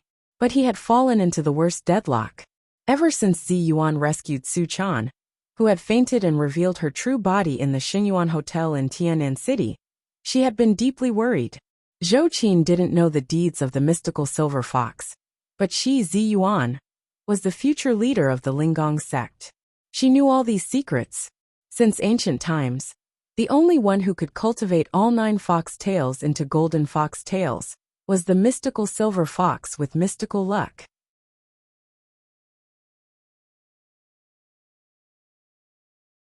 Su Chan's 2 foxtails had turned golden. This was definitely not a coincidence. But Ziyuan knew this in her heart, but she didn't know how to tell him. She knew that even if she said it, he wouldn't change his love for Su Chan. And how could Li Yundong not know this? He definitely knew. He just didn't want to say it out loud. Ziyuan's eyebrows were full of worry and fear. She rushed out a few steps but soon stopped. Zhou Qin, who had followed her into the stone room, asked, "What's wrong?" Ziyuan turned her face side and said softly, Li Yundong is doing a ritual for Suchan now. How can he have time to come out? Forget it, let's not disturb him. Here, let us deal with it. Zhou Qin was shocked. She thought to herself, there are tens of thousands of cultivators here. Can the two of us deal with them? But she saw that after Ziyuan took a deep breath, the worry on her face gradually disappeared, replaced by calmness and indifference. She still looked like a calm fairy. Zhou Qin secretly admired Ziyuan's willpower and cultivation. She thought to herself, haven't I been by Li Yundong's side all this time just for this moment? Why did you shrink back at such a critical moment? Zhou Qin made up her mind. She gritted her teeth and took a deep breath. The air in the early morning was icy cold. After taking a deep breath, Zhou Qin's whole body suddenly felt cold. She calmed down, and there was a trace of determination in her eyes. She nodded and said, well, I'll take the lead. Ziyuan, you help me.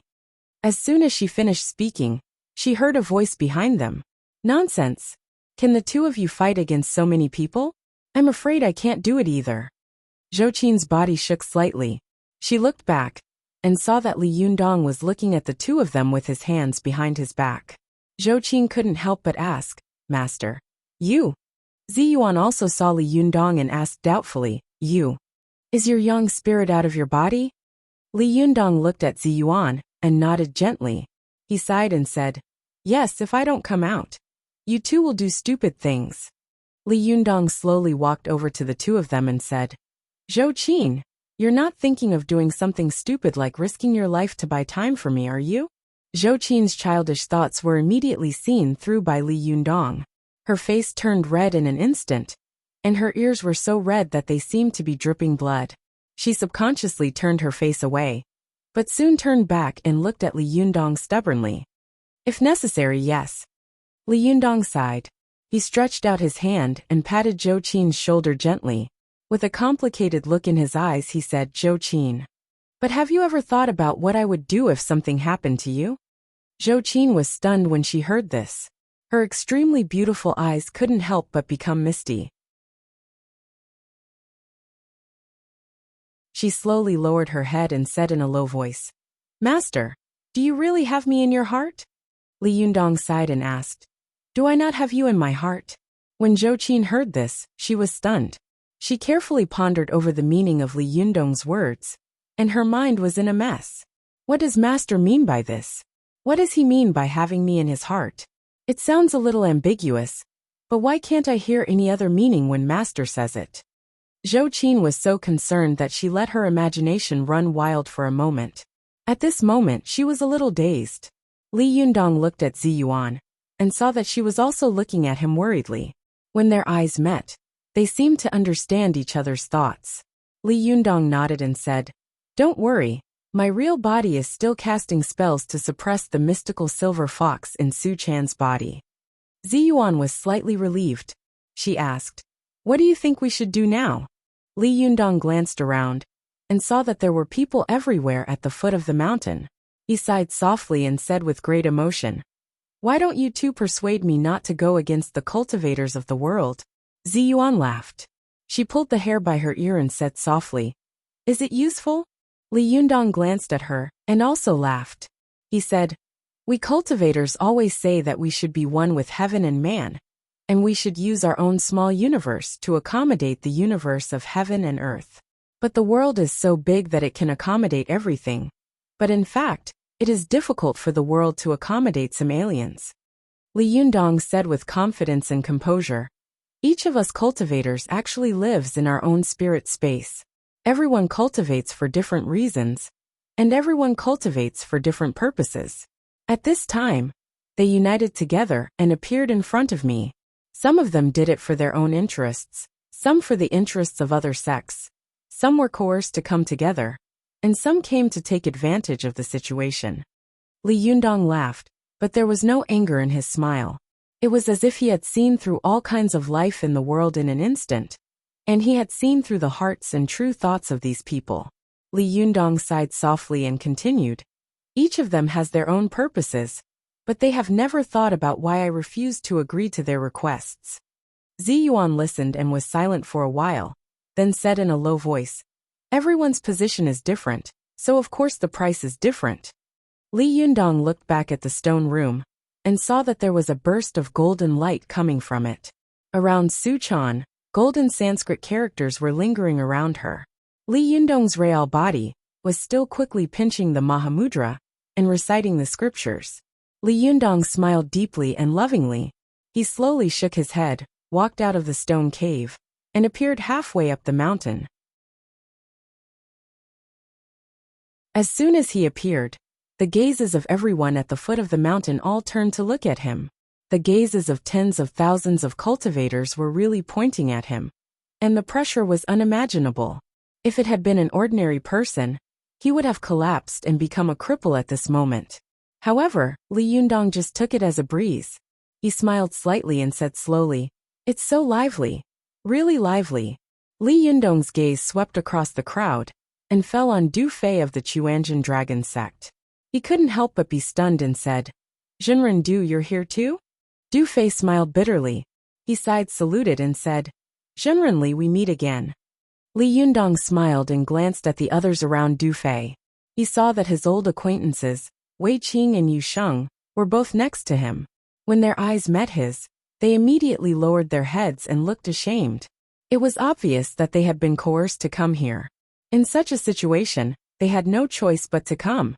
Otherwise, they would be blamed and reviled by thousands of people. Li Yundong nodded slightly and didn't make things difficult for them. His gaze quickly swept across the crowd. When he saw the other people of the Jingyi school, he didn't think too much about it. However, when he saw Wang Jinyuan, he was stunned for a moment.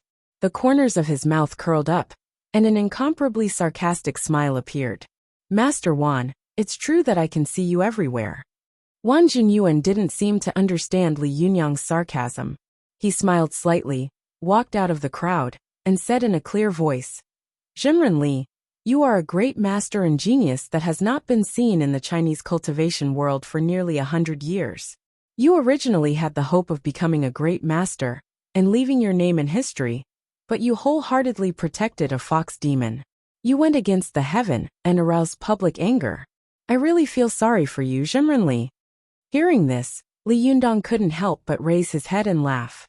"Those who know me say that I'm worried, and those who don't know me say that I don't want anything. Jinren Wan, according to what you said, I should thank you, right?" Wang Jinyuan saluted and said, "I don't dare. I hope that Jinren Li can stop before it's too late." At this time, Ise Xinguang of the Japanese cultivation world also came forward. He said loudly, "Wisdom King, we don't want to be enemies with you, but we are more afraid that the nightmare of the mystical silver fox will come again. I hope you can change your mind and kill the demons for the right way." Li Yundong glanced at him and asked calmly, "Xinguang, do you know who the person you want me to kill is?" Ise Xinguang was stunned for a moment. He knew that Su Chan was Li Yundong's lover, but he didn't know the details of Li Yundong and Su Chan's meeting and falling in love. Moreover, Japan was a society where men were superior to women. Women had a low social status and were often just accessories of men. Only a small number of strong women like Masako Tachibana and Ise Chuyen could get rid of such a low social status. But even so, in the thinking of these Japanese cultivators should have a strong sense of self-sacrifice and dedication. When necessary, they could sacrifice themselves, let alone the women around them. Although Ise Xinguang was a wise man in the Japanese cultivation world, he also had his own thinking limitations. He immediately said anxiously, "Wisdom King, I know that there is a saying in your country that a man will never worry about not having a wife. There is also a saying that there are plenty of fish in the sea. Jinren Li, why do you have to go against all the cultivators in the world for a fox demon?" Li Yundong's smile was even more sarcastic. He said slowly, "A man will never worry about not having a wife? There are plenty of fish in the sea. Well said. But do you know that if it weren't for this fox demon that you disdain, I would still be an otaku that everyone looks down on? A loser who doesn't care about anyone? I'm afraid that the great genius and master in your eyes, who is rarely seen in 100 years, is still at home and has achieved nothing. When I was at my lowest, The fox demon that all of you said should be cut 1,000 times accompanied me when we were chased out of the place we lived. The two of us were homeless on the streets, but she followed me from beginning to end. She never left me, and she firmly believed that I would achieve great things in the future. When I was at my weakest, the fox demon you speak of, who should have been abandoned, taught me the art of cultivation. She made me understand that there was another mysterious world of cultivation in this world, and that there were such miraculous things. She gave me a goal in life, and gave me the motivation to forge ahead on the path of cultivation, Li Yundong said slowly. His voice was not very loud, but it clearly reached everyone's ears. There were hundreds of sects and tens of thousands of cultivators in the cultivation world of China. No one made a sound. It was so quiet that one could hear a pin drop. Only Li Yundong's voice echoed in the mountains. When I was at my lowest point, she was by my side to help me and support me. When I was at my lowest point, she still wanted to help me save money, fearing that I would be poor and hungry. Li Yundong glanced at the crowd and said slowly, "Now that I've achieved success and become a rare genius and master, do I have to go back and kill the girl who never left me? You're saying that I'm a genius and a great master?" Li Yundong's eyes swept across the crowd and he said slowly, "Now that I've achieved success and become a great master, do I have to go back and kill this girl who never left me?"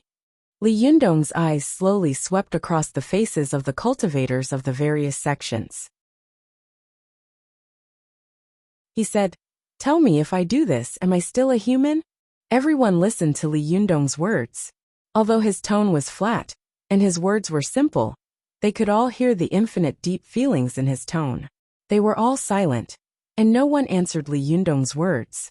Li Yundong looked at all the people present, smiled, and said, "Not to mention that there are only 10,000 of you here today.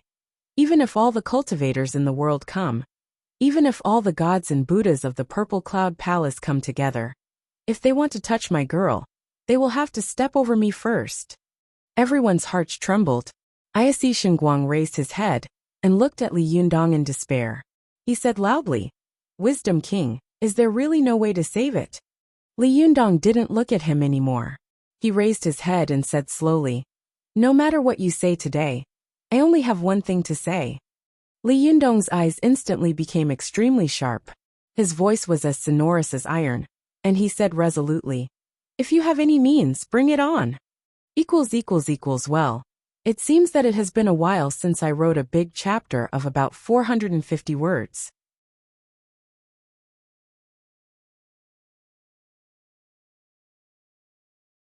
Chapter 928.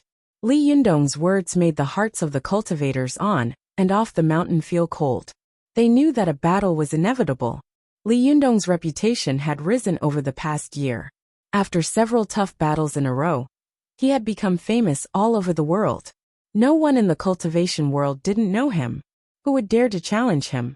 Li Yundong glanced at the crowd. Seeing that no one was talking, he said, "Don't you want to stop me? Who will go first? Or all of you together?" Li Yundong's voice shook the top of the mountain. Everyone was silent, and no one dared to take the initiative. What a joke! Who would dare to fight with the reincarnated Wisdom King? Were they tired of living? Fighting was different from other things. If there was a slight mistake, all the cultivation they had worked hard for over the years would be in vain. These people all knew that no matter how powerful Li Yundong was, it was impossible for him to defeat these tens of thousands of cultivation masters. However, it was absolutely impossible for these tens of thousands of cultivation masters to retreat unscathed. Therefore, no one was willing to be the cannon fodder in front of them. For a moment, there was complete silence on the mountain. Li Yundong couldn't help sneering and saying, "Since you don't want to come up and teach me, why don't you just leave together?" But no one was willing to leave. Li Yundong saw that everyone was whispering to each other. They were all afraid of fighting, but they refused to leave. He couldn't help but say angrily, "You don't want to fight, and you don't want to leave. What do you want?" Li Yundong shouted, and there was a loud crack in the air. It was as if a bolt of thunder had pierced through everyone's ears, shaking their minds.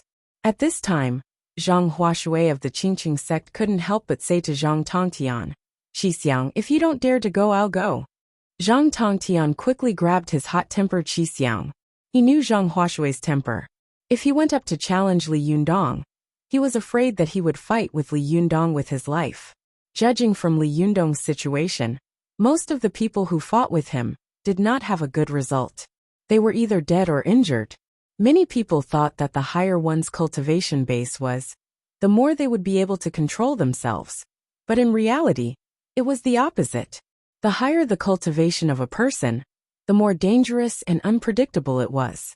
Because both sides had the possibility of defeating the other, they did not dare to be careless, let alone hold back. Although Zhang Huashui's cultivation was far lower than Li Yundong's, if he found a flaw and attacked Li Yundong's vital part, even a golden immortal would be defeated.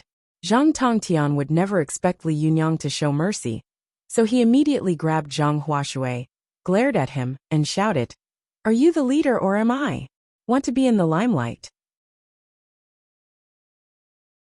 We'll talk about it when you're in my position." Zhang Huashui's face immediately turned purple when he was scolded. However, when he saw Zhang Tongtian walk out, he suddenly realized that this was his senior brother's love for him. He was afraid that he would be impulsive and go out to ruin things. Zhang Tongtian walked out of the crowd. He stopped and flew up in an instant, not far from Li Yundong. He bowed and said, "I'm Zhang Tongtian, the leader of the Qingqing sect. Nice to meet you, Jinren Li." Li Yundong smiled slightly and said, "So it's you, Jinren Zhang. How do you want to fight with me?" Zhang Tongtian shook his head and said, "Jinren Li, I'm ashamed of my inferiority." Li Yundong said, "Oh, Jinren Zhang, do you also want to persuade me to put righteousness before family? If so, I don't think you should waste your breath." Zhang Tongtian shook his head again and said, "No, I just want to ask Jinren Li one thing. After I ask, our Qingqing sect will turn around and leave." Li Yundong asked curiously, "What is it?" Zhang Tongtian's eyes suddenly shot out 2 rays of lightning, and he stared straight at Li Yundong. He said slowly, "Jinren Li, a few months ago, there was a murder on Mount Qingqing of our Qingqing sect. Dozens of disciples who were guarding the night in our sect were murdered.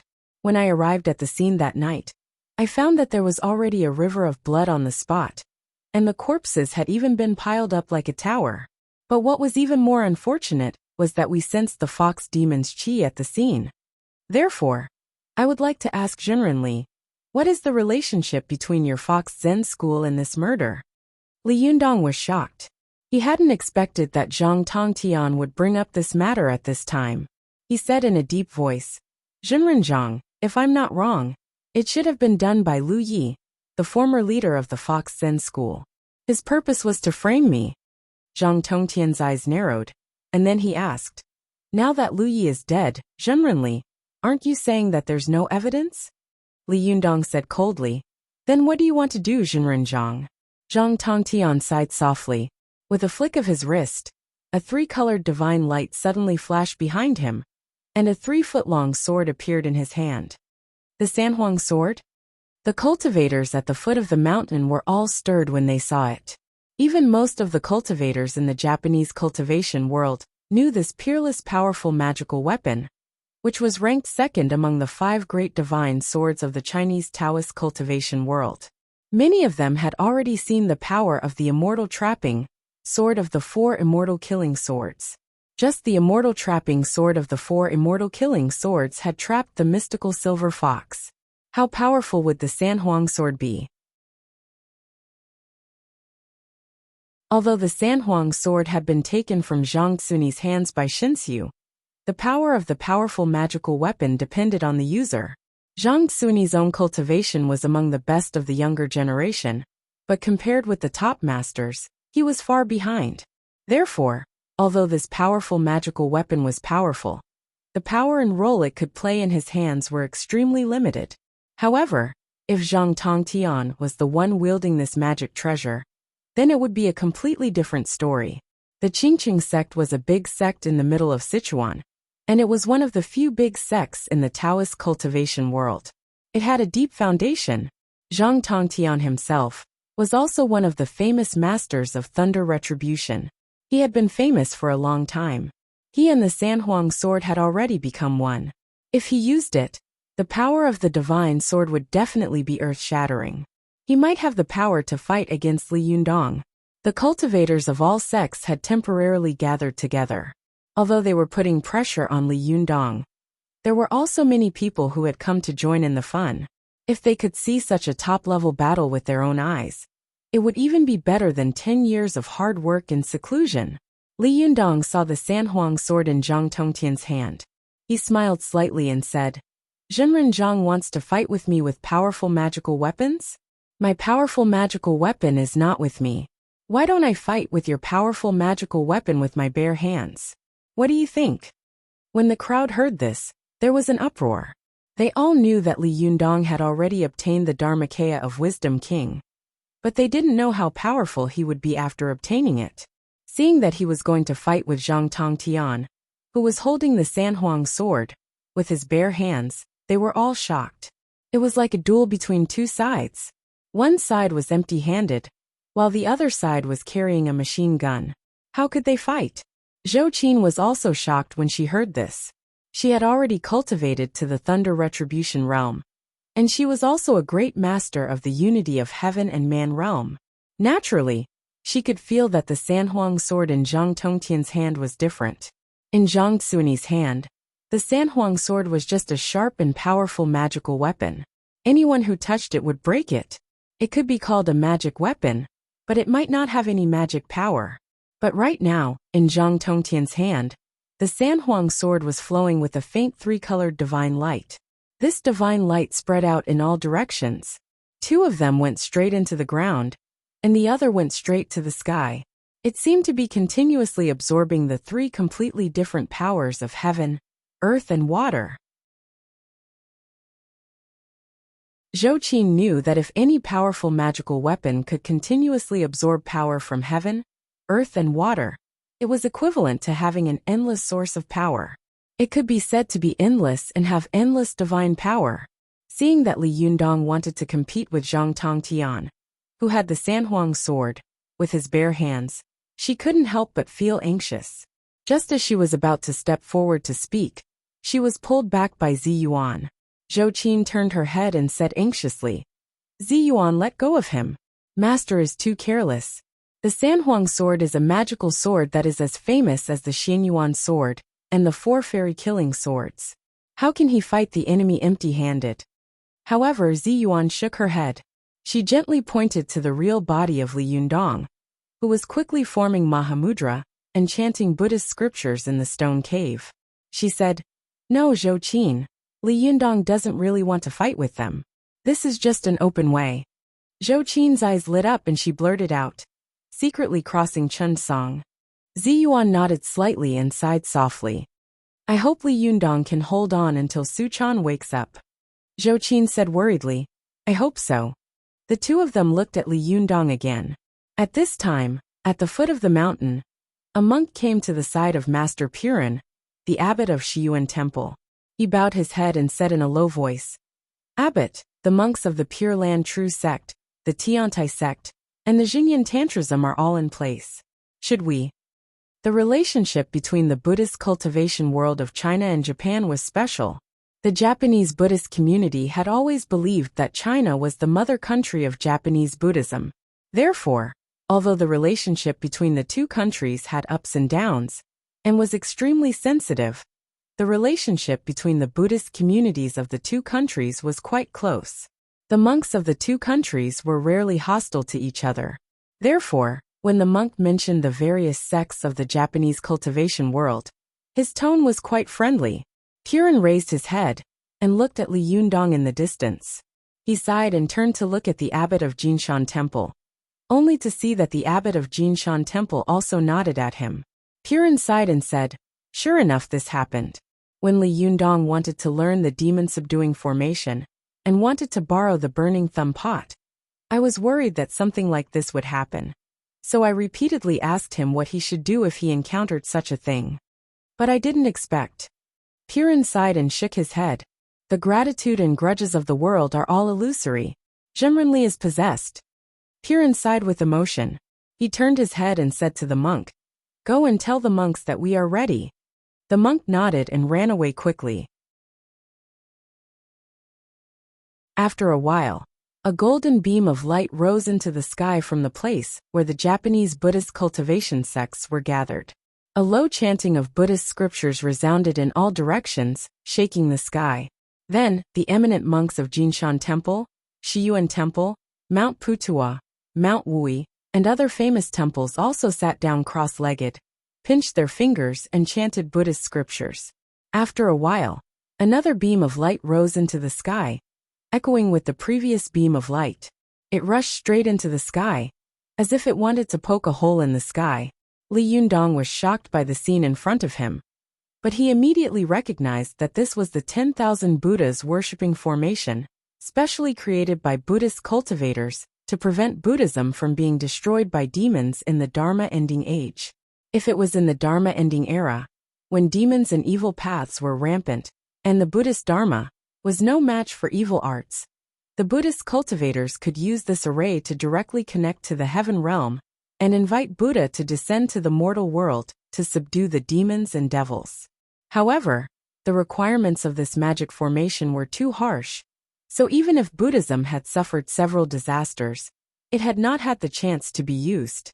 But Li Yundong hadn't expected that he would see the 10,000 Buddhas worshipping formation, which had never been successfully used, appear in front of him.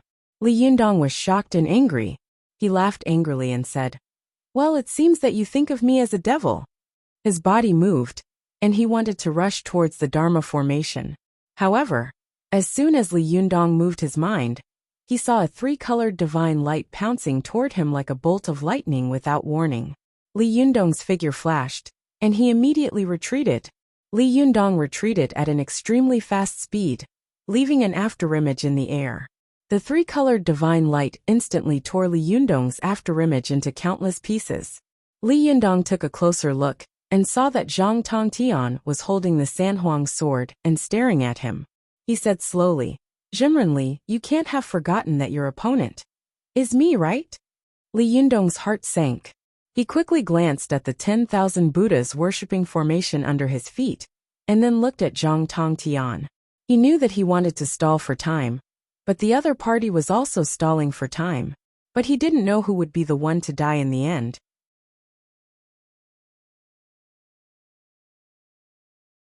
Chapter 929.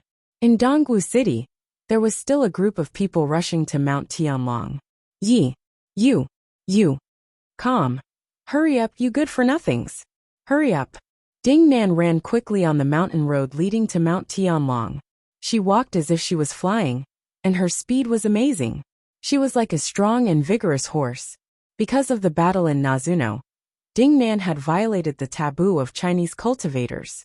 Her Hell Wuzhang enchantment had become one of the most feared powerful magical weapons of Chinese cultivators. No one was willing to get close to her, so no one had taken the initiative to tell her about the big event of Mount Tianlong. The Japanese cultivation world had seen with their own eyes that she and Li Yundong had a close relationship after the battle. The two of them had talked very secretly, so they were afraid that she would turn to Li Yundong at the last moment. Therefore, almost all the sects in the Chinese cultivation world and the Japanese cultivators had visited them, except for the Yin Yang sect of Mount Wuhua, which was led by Ding Nan. But after all, there was no such thing as an impenetrable wall in the world. It was simply too difficult to hide something in the modern information society. Although Ding Nan was obsessed with the way of cultivation, and could be said to be even crazier than Zhou Qin, she wished that she could break 24 hours into 48 hours every day. She spent all her time on the way of cultivation. Although she almost didn't care about the things around her, her disciples had sharp ears and eyes, so they eventually found out about it. Although she had learned the news a little late, Ding Nan had at least learned about it. Shocked and angry, this rising star of the Chinese cultivation world immediately set off for Mount Tianlong. At the beginning of the journey, Ding Nan was still putting on the airs of the leader and sitting on her exaggerated high chair. But after walking for a while, Ding Nan found that something was wrong. With their speed, it would take them 2 days to reach Dongwu City. By the time they reached the foot of Mount Tianlong, the mountain would have been empty. Ding Nan was also worried about Li Yundong's safety. She gritted her teeth, stamped her feet, and headed for Mount Tianlong. Although it was the time of the most abundant rain, there was no cloud in Dongwu City today. The sky was so clear that ordinary people seemed to be able to see through the sky and into space. At this time, Dingnan did not dare to fly into the air rashly. Otherwise, it would not be a good thing if she was shot down. Therefore, she sprinted all the way, her legs constantly stepping on the ground like a motor. Her cultivation was already at the golden body level. Not only did her speed not decrease along the way, but it also increased her speed. You almost there. The disciples of the Yin-Yang faction in Mount Wuhua were all people whose inner cores and true qi were not condensed. Although running looked simple, it was a test of whether one's breath was long and condensed. Along the way, almost all the disciples of the Yin-Yang faction fell behind, including Song Guohua. Only Zhao Jing, who had a South American style and had her body transformed by the Diyuan Jindan, was struggling to support Dingnan. The brown-haired beauty ran so fast that she couldn't see clearly, but she still couldn't keep up with Dingnan. If she took a break at this time, she would definitely be able to escape from Dingnan. Dingnan was busy going to Mount Tianlong, so she definitely did not have the energy or time to catch her. However, Zhao Jing had been with Dingnan for a long time these days, and she had gradually been attracted by the mysterious cultivation techniques. Although Dingnan was usually harsh to people, she was not as cold and ruthless as Zheng Yuan. At least she was still a little human. Therefore, Zhao Jing's fear at the beginning had slowly turned into curiosity and yearning. Now, she was deeply immersed in it, and could no longer extricate herself. Zhao Jing ran behind Dingnan for a while. Just as she was about to run out of steam, she suddenly found that Dingnan had suddenly stopped in front of her. Zhao Jing was stunned and stopped as well. She opened her mouth and asked in a rather awkward Chinese language, "Master, what's wrong?" The longer Zhao Jing had been in China these days, the more she had learned the Chinese language. At least she could barely communicate with others. As soon as she asked this question, Dingnan raised her hand to signal her not to speak. Although Dongwu City's economic development had been extremely rapid after the reform and opening up, and it was one of the second-tier cities in the country, Mount Tianlong was located in a remote suburb surrounded by barren mountains. Therefore, if Dingnan and Zhao Jing were killed by a sneak attack, no one would be able to find them even after hundreds of years. Dingnan looked around vigilantly. Her eyes swept around like lightning, and she suddenly said in a loud voice, "Which Taoist friend is here? Why don't you show yourself?" Zhao Jing also widened her eyes and looked around. She saw that although it was not deep in the mountains and forests, there were lush trees and strange rocks everywhere. It was really an extremely remote wilderness. Not to mention people, not even a ghost could be seen. They were almost there. Zhao Jing couldn't help but ask, "Master, there's not even a bird here. How can there be people?" Dingnan sneered and said, "You're right. How can there be no birds in this wilderness? So don't hide anymore. Don't try to fool me with such a low-grade illusory formation." As soon as Dingnan's voice fell, 3 figures suddenly appeared around them. The 2 in front were dressed in kimonos, and the one in front was Abe Naomi, the young master of the Abe family. He was considered one of the top masters among the younger generation of the Japanese cultivation world, and he was proficient in all kinds of yin-yang illusions. Therefore, he had been transferred to guard around Mount Tianlong, using the illusion formation to block mortals from entering this place, and to prevent anything about Mount Tianlong from getting out. Abe Naomi had seen Dingnan before. He was quite vigilant and spoke in Japanese. Tachibana Wakako was next to him. She translated his words to Dingnan. "What are you doing here? Now Mount Tianlong has been sealed, and you can't go in and out at will."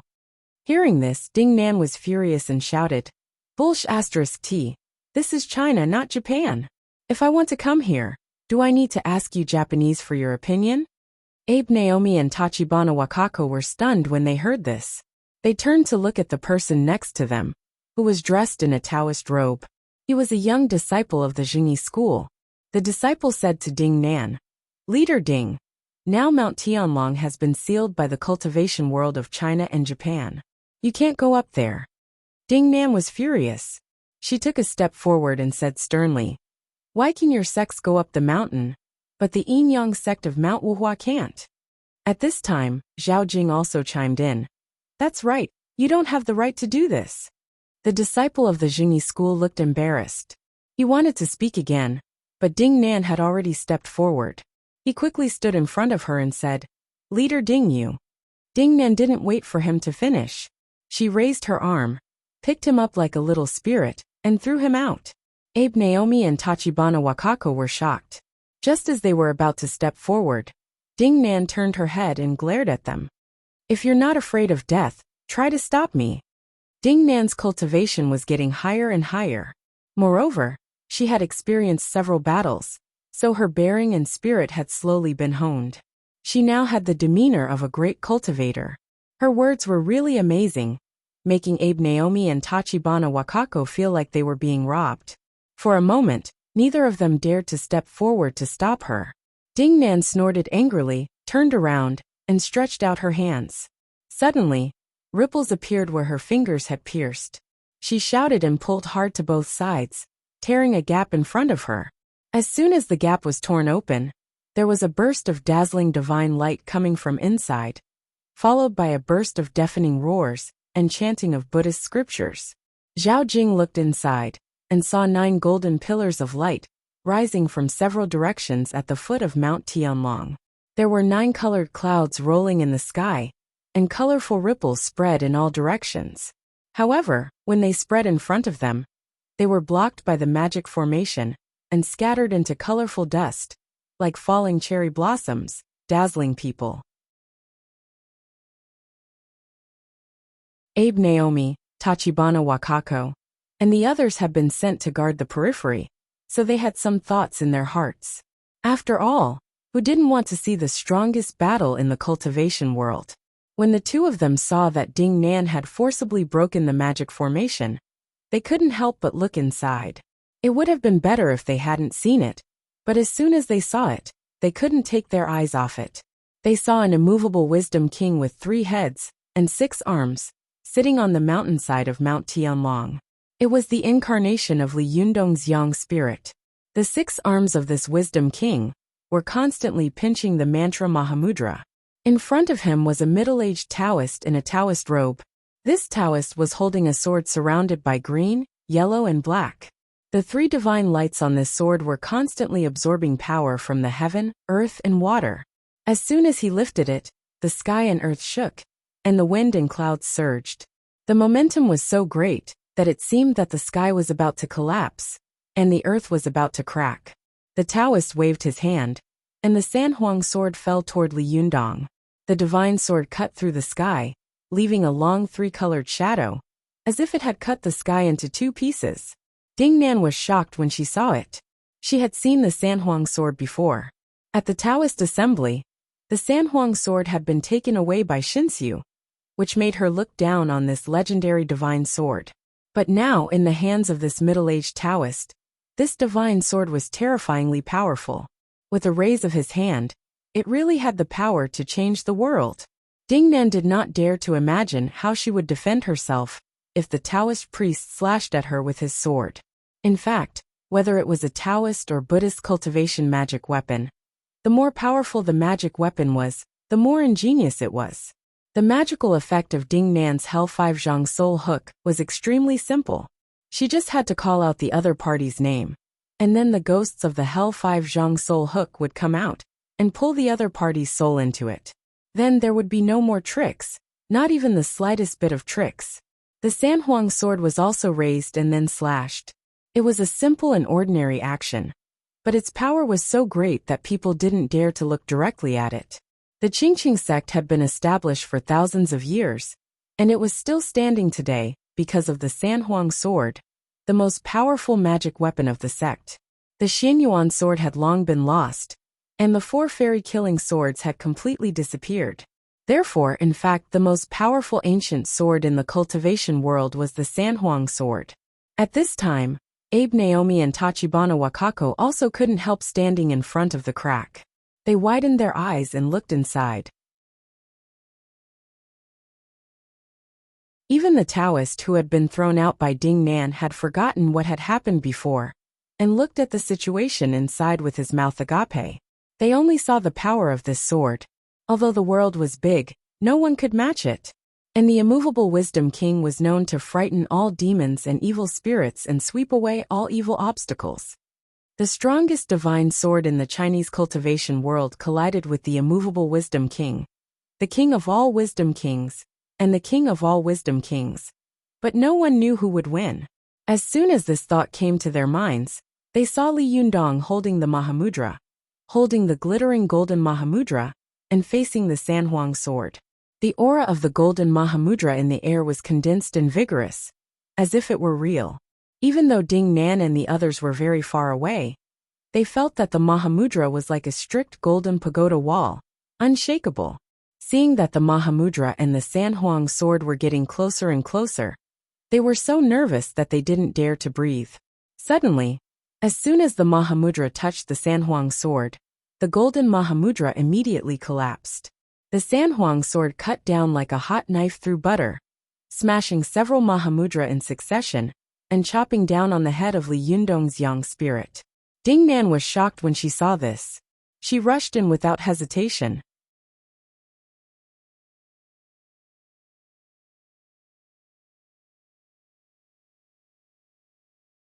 Chapter 930.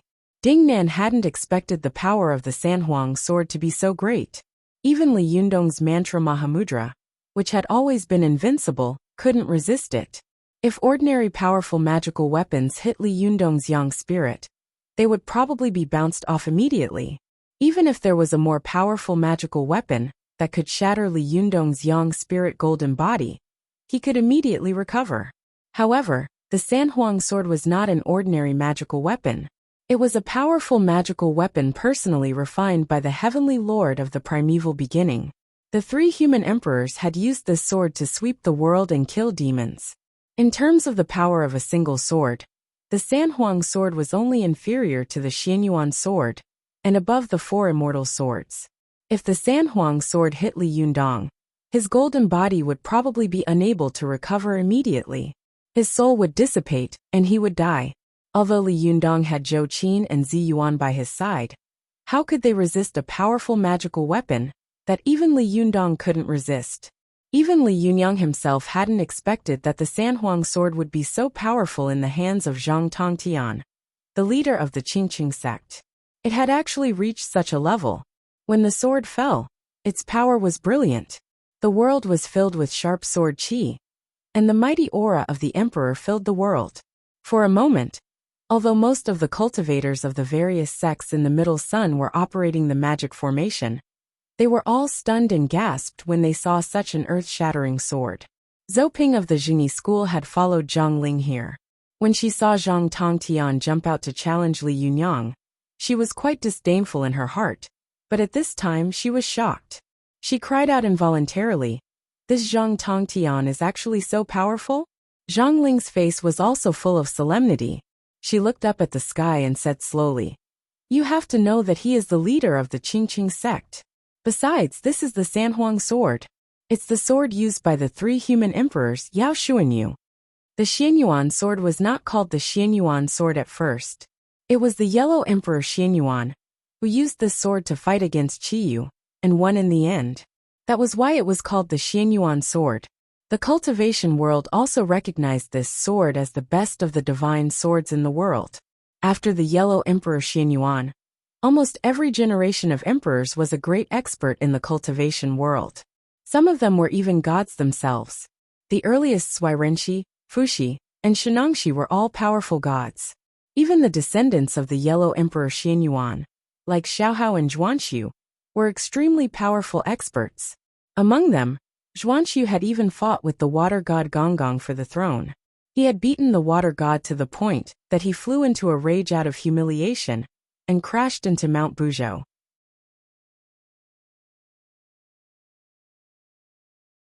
From this, one could see how powerful Zhuanxu was. Yao Xuanyu was also such a great master. Among them, the three emperors had inherited and used the treasured sword of Heavenly Lord of Primordial Beginning. Therefore, later generations of cultivators called this sword Sanhuang sword, ranked after the Xianyuan sword. As the saying goes, those with great reputations do not live up to their name. Moreover, this was an ancient divine sword that had been used by 3 human emperors and had been passed down for thousands of years. At this time, Ise Shengguang and the other Japanese cultivators looked at the Sanhuang sword in shock. They couldn't help but think, God is so kind to China. Why is it so mean to Japan? In the eyes of the Japanese, God had given almost all the best things to the Chinese, and almost all the worst things to the Japanese. Therefore, there were few powerful magical weapons in the Japanese cultivation world. There were many talismans, magic, and the art of summoning ghosts. In short, there were more software skills than hardware skills. Although it was said that when the software skills were practiced to the peak, they might not be worse than the hardware skills. Sometimes, if the hardware was hard enough, the software skills would not be able to match it. Although Zhang Tongtian was a master of thunder retribution in the Chinese cultivation world, he was not as famous as Zhang Tianshi, the sect master of the Jingyi school. In terms of strength, he was not as good as Wang Yuanshan, the head of the Linggong sect. If he went to Japan and fought with the Japanese without using powerful magical weapons, he might not even be in the top 10, or even the top 20. But at this time, with the Sanhuang sword in his hand, he could forcibly suppress Li Yunyang. How could this not make people jealous? At this time, it was not only the people in the field who were shocked. Even Zhou Qin and Ding Nan hadn't expected that the power of this sword would be so overwhelming that Li Yunyang couldn't stop it. The two of them were shocked and immediately moved their minds. The 9th heaven Ziyuan silk, and Qi Yue instantly went to meet the Sanhuang sword. Although the 9th heaven Ziyuan silk and Qi Yue were first-class powerful magical weapons in the cultivation world, compared with the Sanhuang sword, which was as famous as the Xianyuan sword, they were far inferior. Everyone saw that the 9th heaven Ziyuan silk had turned into a thick misty net, but after blocking the Sanhuang sword for a while, it was immediately torn to pieces by the amazing sword Qi of the Sanhuang sword, and then chopped down with amazing momentum. After the 9th heaven Ziyuan silk was torn to pieces, it immediately turned into countless pieces and gathered together in the distance. Although it had returned to its original appearance, for a moment, it only dared to circle in place, not daring to take half a step closer to the Sanhuang sword. Qi Yue was even worse. When it went to meet the Sanhuang sword, it was forced far away by the sharp sword Qi. It couldn't even touch its edge. It was as if a martial arts master had suddenly seen an emperor with his soldiers covering the sky and earth. He was deeply shocked by the majesty and domineering of the emperor. No matter how Zhou Qin commanded him, he didn't dare to move again. The two of them could only watch the Sanhuang sword go straight to Li Yunyang's forehead, but there was nothing they could do. Li Yunyang was also suffering. At this time, he was fighting with the Yang spirit. His Yang spirit had to activate his spiritual power, and his real body was also activating his spiritual power to suppress the mystical silver fox in Su Chan's body. It could be said that his divine power had been split in half. How could he resist the Sanhuang sword in Zhang Tongtian's hand? In Li Yunyang's opinion, the power of this sword was so powerful that even the real body of the mystical silver fox wouldn't dare to block it head-on. She could only choose to retreat. At this time Li Yunyang, who was in the stone room, looked nervous and serious, and there was even a layer of sweat on his forehead. His fingers were flying faster and faster, and the voice of chanting scriptures in his mouth was also getting faster and faster. It was the end of the most critical evil breaking spell in the Surangama Sutra. How could he stop? At this time, Su Chan's expression was also constantly changing. Her expression was one of struggle and pain. It was obvious that she was suffering greatly. Wan Hongling and Lin Miao, who were watching from the side, were extremely nervous. They didn't even dare to breathe heavily. Outside the cave, Zhang Tongtian's Sanhuang sword once again shattered several big handprints made by Li Yunyang's Yang spirit. The sword was less than 3 meters away from the top of Li Yunyang's head, and Li Yunyang's Yang spirit was about to be smashed into pieces. At this time, Ding Nan suddenly appeared in the field. She clasped the Hell Wuzhang enchanting jade in her sleeve with her 5 fingers, pointed at Zhang Tongtian, and shouted sternly, "Zhang Tongtian!" In an instant, the horrible resentful spirits in the Hell Wuzhang enchanting jade roared out and rushed toward Zhang Tongtian. When Zheng Yuan used the Hell Wuzhang enchanting jade, he had absorbed the souls of several cultivators, most of whom were Yang spirit masters. After falling into Ding Nan's hands, he had absorbed the soul of a Jinshin master, and the power of this sinister magic treasure had also risen. When Ding Nan used the Hell Wuzhang enchanting jade to deal with the mystical silver fox, it could still pose a great threat to her, let alone deal with Zhang Tongtian. When Zhang Tongtian saw the ghost coming at him aggressively, the cold chi made his hair stand on end. The ferocious face of the ghost was so close that it seemed to be stuck to his face.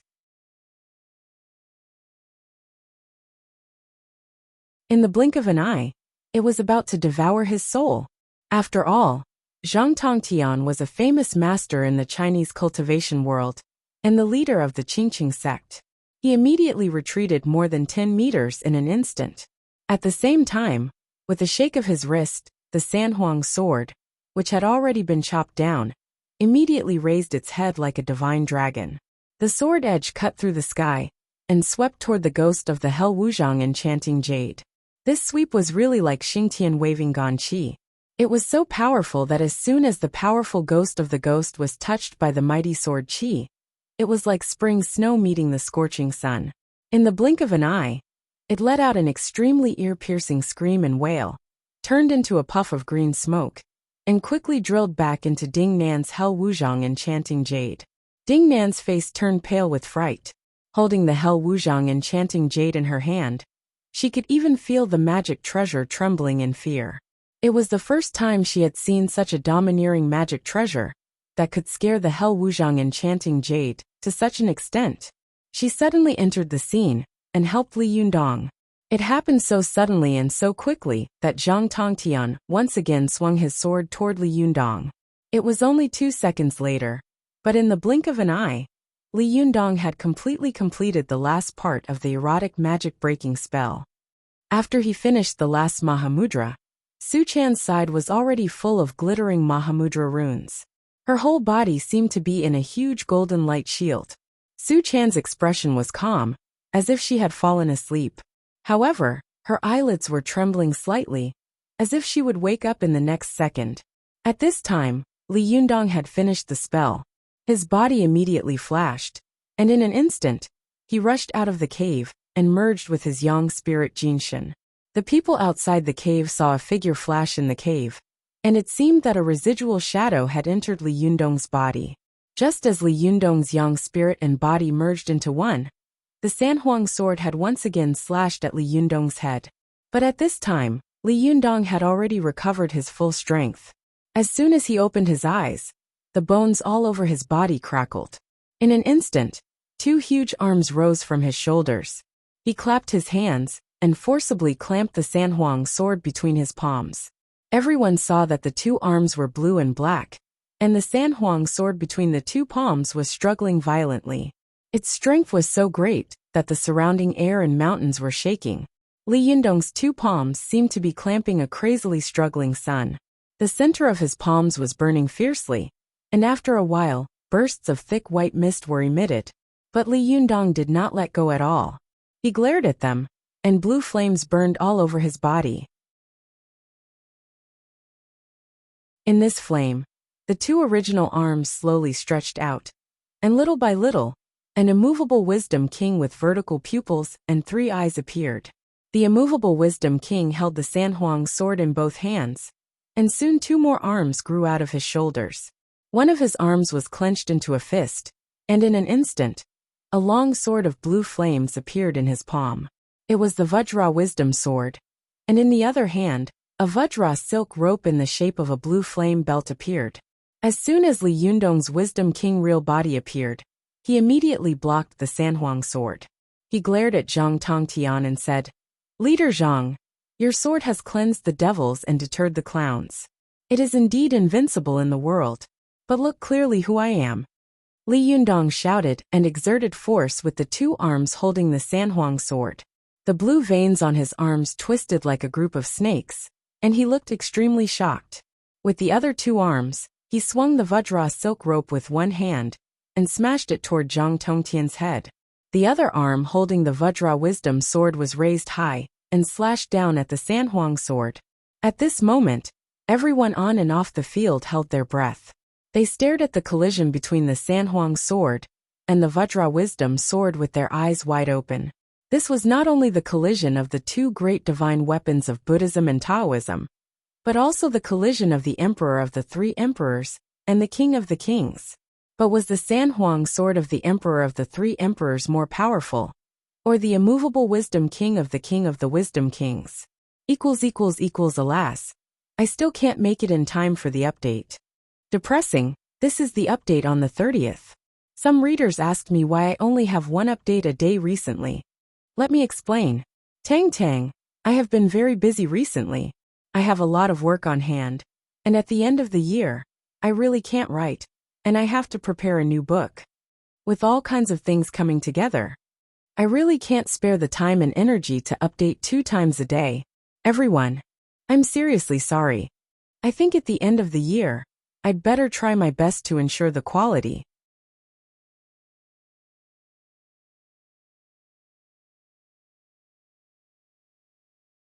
Chapter 931. At this time, none of the magic treasures around Li Yundong could stop the Sanhuang sword. Although the Bahuang and Liuhe were as famous as the Sanhuang sword, the mother-child swords were earth-shattering swords when they were not separated. But now that the two swords were separated, their power was greatly reduced. How could they stop the Sanhuang sword? Even if these two swords blocked in front of him, they would probably end up like the Jiutianzi Yuan silk and Qiyue. They would collapse at the first touch, and they might even be cut in half by the sword. As for the burning thumb pot, the immortal pen, and the other magic treasures, although they were all top magic treasures of Buddhism and Taoism, they were not magic treasures for fighting on the spot. If they were used to block the Sanhuang sword, it would be like asking an office clerk to fight desperately with a gun.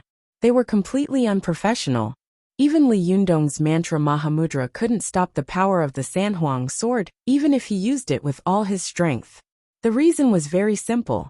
The power of the mantra Mahamudra came from people, while the power of the Sanhuang sword came from heaven and earth, and the vast qi between heaven and earth.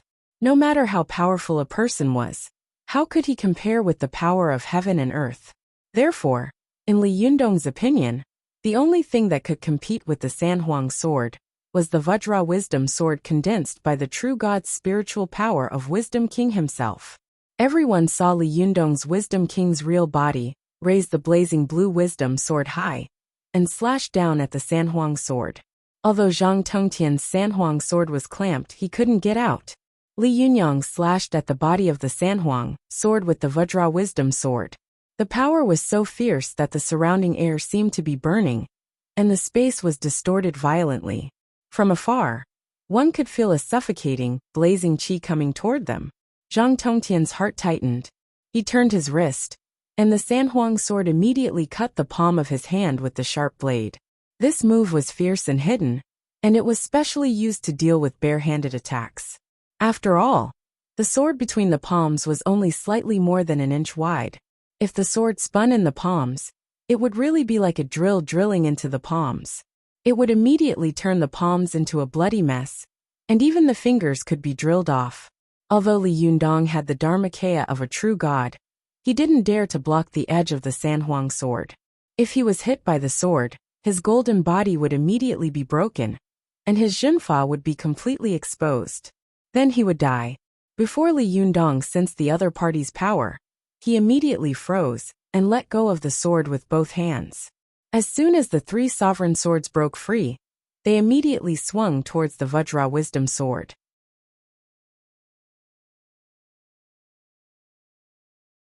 One was the most powerful divine sword that had been passed down from the ancient era until now, while the other was an artifact transformed from the King of Kings, Akala's divine power true method.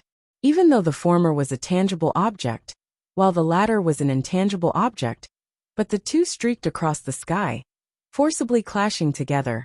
The resulting shockwave was tremendous. You almost there, boom!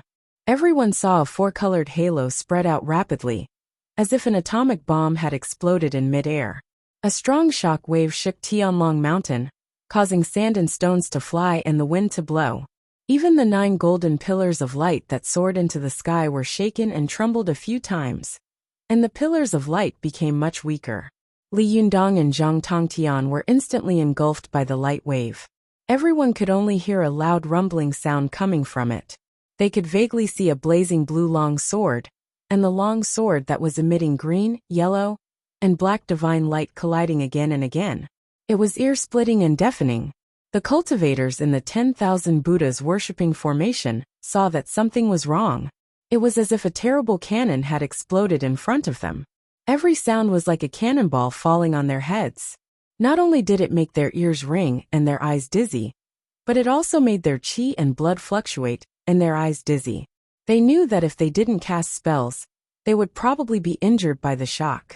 Those with lower cultivation levels might even be shocked to death. At that moment, the monks of the Ayase Shinguang, the Tiantai sect, and the Pure Land True sect in the Japanese cultivation world took the lead in reciting scriptures loudly.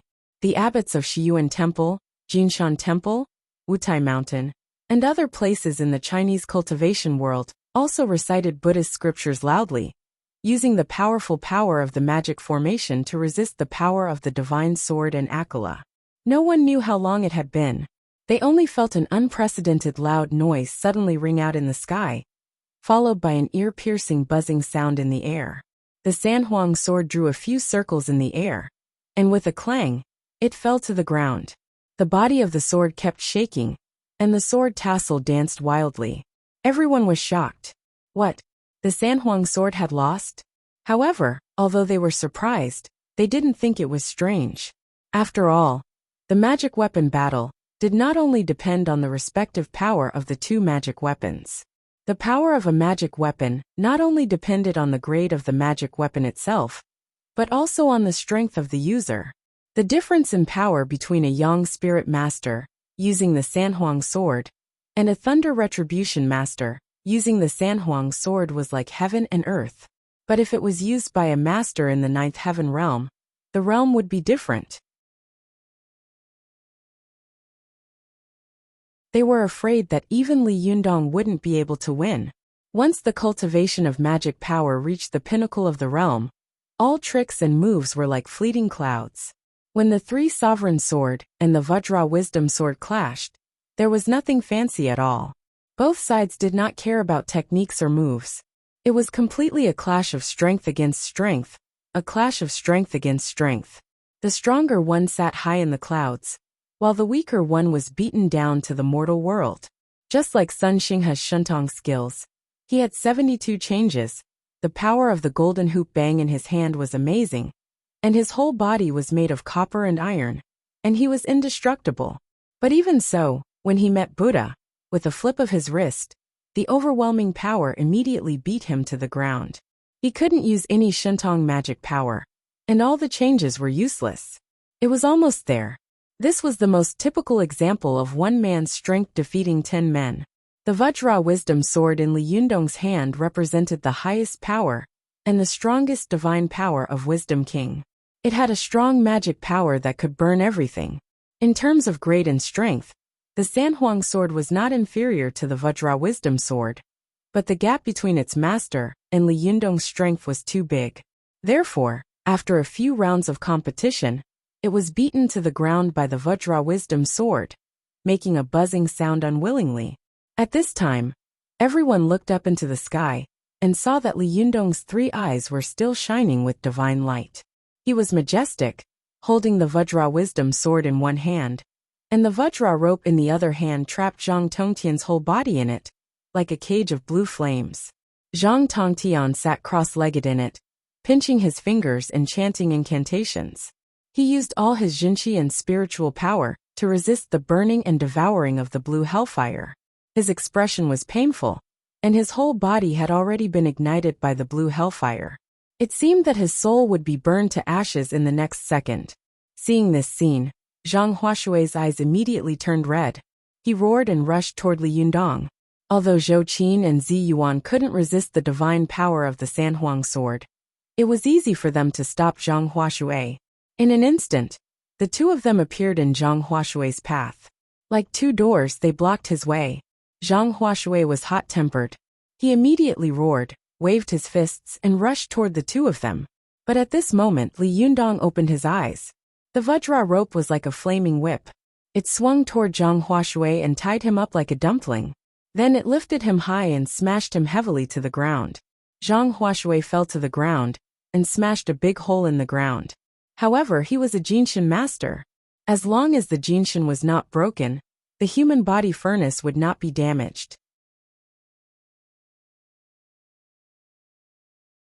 He quickly jumped up again and looked at his body in surprise. It seemed that he could not understand why he was still unscathed after being burned by the blue hellfire all around him. But after all, he was the second in command of the Qingqing sect and a Jinshin master. Soon, he understood that Li Yundong's Shentong cultivation had reached the pinnacle. The blue hellfire, which could burn everything, was also controlled to perfection. He was able to control the flames not to burn his Jinshin, let alone hurt his body. That was why he was unharmed. Otherwise, he would have been destroyed in body and soul just now. Zhang Huashui raised his head in shock, only to see that the flame cage around Zhang Tongtian had disappeared. The leader of the Qingqing sect swayed in midair and then fell down. Zhang Huashui immediately rushed forward and hugged Zhang Tongtian, who was falling in midair. He cried anxiously, "Senior brother, Leader Shixiang, how are you?" Zhang Tongtian's face was full of pain. His mouth trembled, and he struggled to take a deep breath. He stood up, looked at Li Yundong with a complicated look in his eyes, and said, "Jinrenli, I'm ashamed of my inferiority. Thank you for your guidance." After that, he fell down on his back. Zhang Huashui let out a sorrowful cry, and immediately used his hand to feel Zhang Tongtian's pulse.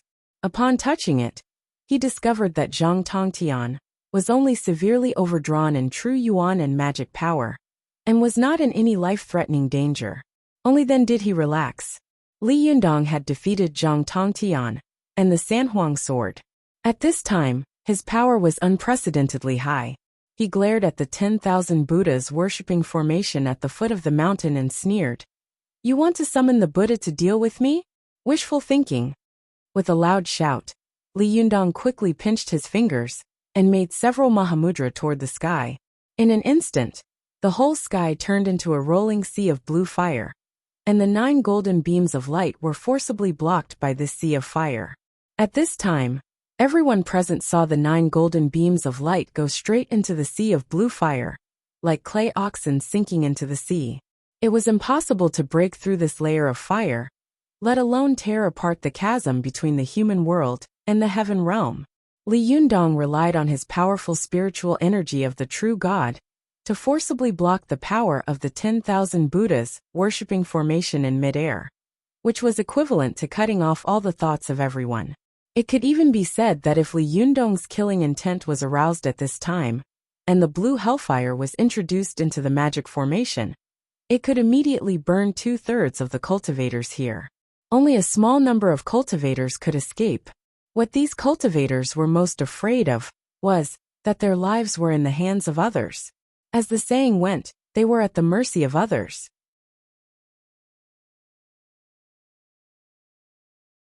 This was the most taboo thing for cultivators, but at this time, they really had a sense of despair. They looked at Li Yundong with fear in their eyes, but they didn't know what he was going to do. Li Yundong didn't want to have too many grudges with these cultivators. This could be seen from the fight between him and Zhang Tongtian. He also knew that even if he defeated all the cultivators, if he made too deep a blood feud, even if Su Chan recovered, it would be very difficult for him in the future. Even if he could ascend, so could Su Chan. But what about Zi Yuan? What about Zhou Qin? What about their families? Would they be attacked by the cultivation world together? This was also the reason why the higher the cultivation level of a cultivator was, the more they pretended to be weak and stayed in seclusion all day. Because they were too strong, a little carelessness could lead to a person's death.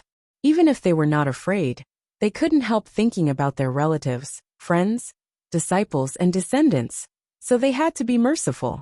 Li Yundong used the blue sea of fire to block the spiritual energy of the 10,000 Buddhas worshipping formation, but he soon heard a buzzing explosion behind him. Ruan Hongling and Lin Miao were abruptly shaken out of the stone room by a huge force. Ruan Hongling was still able to barely stabilize her body after rolling in the air, but Lin Miao fell straight down the mountain. Zhou Qin was quick to rescue her and save her life. When Li Yundong heard the movement behind him, his heart trembled. He knew that Su Chan must have woken up and broken free from his magic formation. Li Yundong, who had an all-powerful cultivation base, couldn't help but feel extremely nervous at this time. His body trembled slightly as he looked at Su Chan, feeling a little nervous and scared. He watched Su Chan slowly walk out of the passage of the stone room, dragging 9 wildly dancing golden fox tails behind her. At this time, Su Chan's face was still delicate, but her eyes were still blood-red.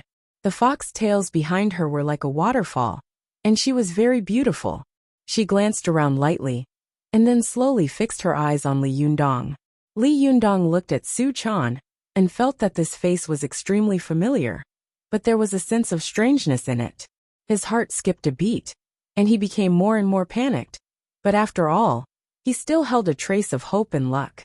He tentatively said in a trembling voice, "Channer, is that you?" Su Chan's eyes moved, and suddenly she giggled. Her voice was filled with indescribable sarcasm. "Chanu, Wisdom King, I'm not your Chan."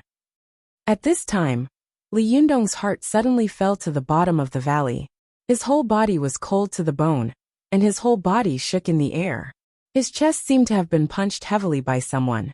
He hissed in shock and anger. "This is impossible." The ink-colored demon-breaking spell of the Sarangama Sutra is specialized in destroying all evil spirits in the world. It's impossible for you to succeed. There was no doubt that at this time, Su Chan's body had been occupied by the mystical silver fox.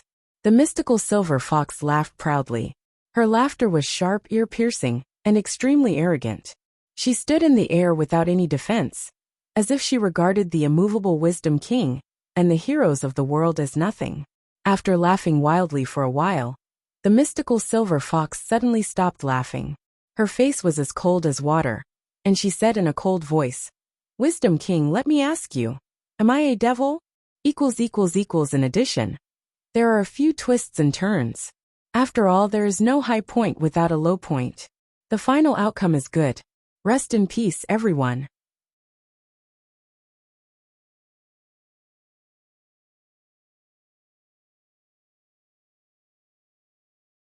Chapter 932. The mystical silver fox's words immediately stopped Li Jiandong. Li Yundong's mind was buzzing with these words. Am I a demon? Li Yundong had read a lot of history books and classics in the spirit space of the Burning Thumb Pot, so he naturally knew the true origin of the Fox Zen sect. 9-tailed foxes weren't actually monsters. On the contrary, almost all of them were divine creatures. Back in the ancient times, they were divine beasts that were deeply revered and revered by the people of that time. Among them, the 9-tailed white fox Tushan married Yu the Great, who had conquered the flood.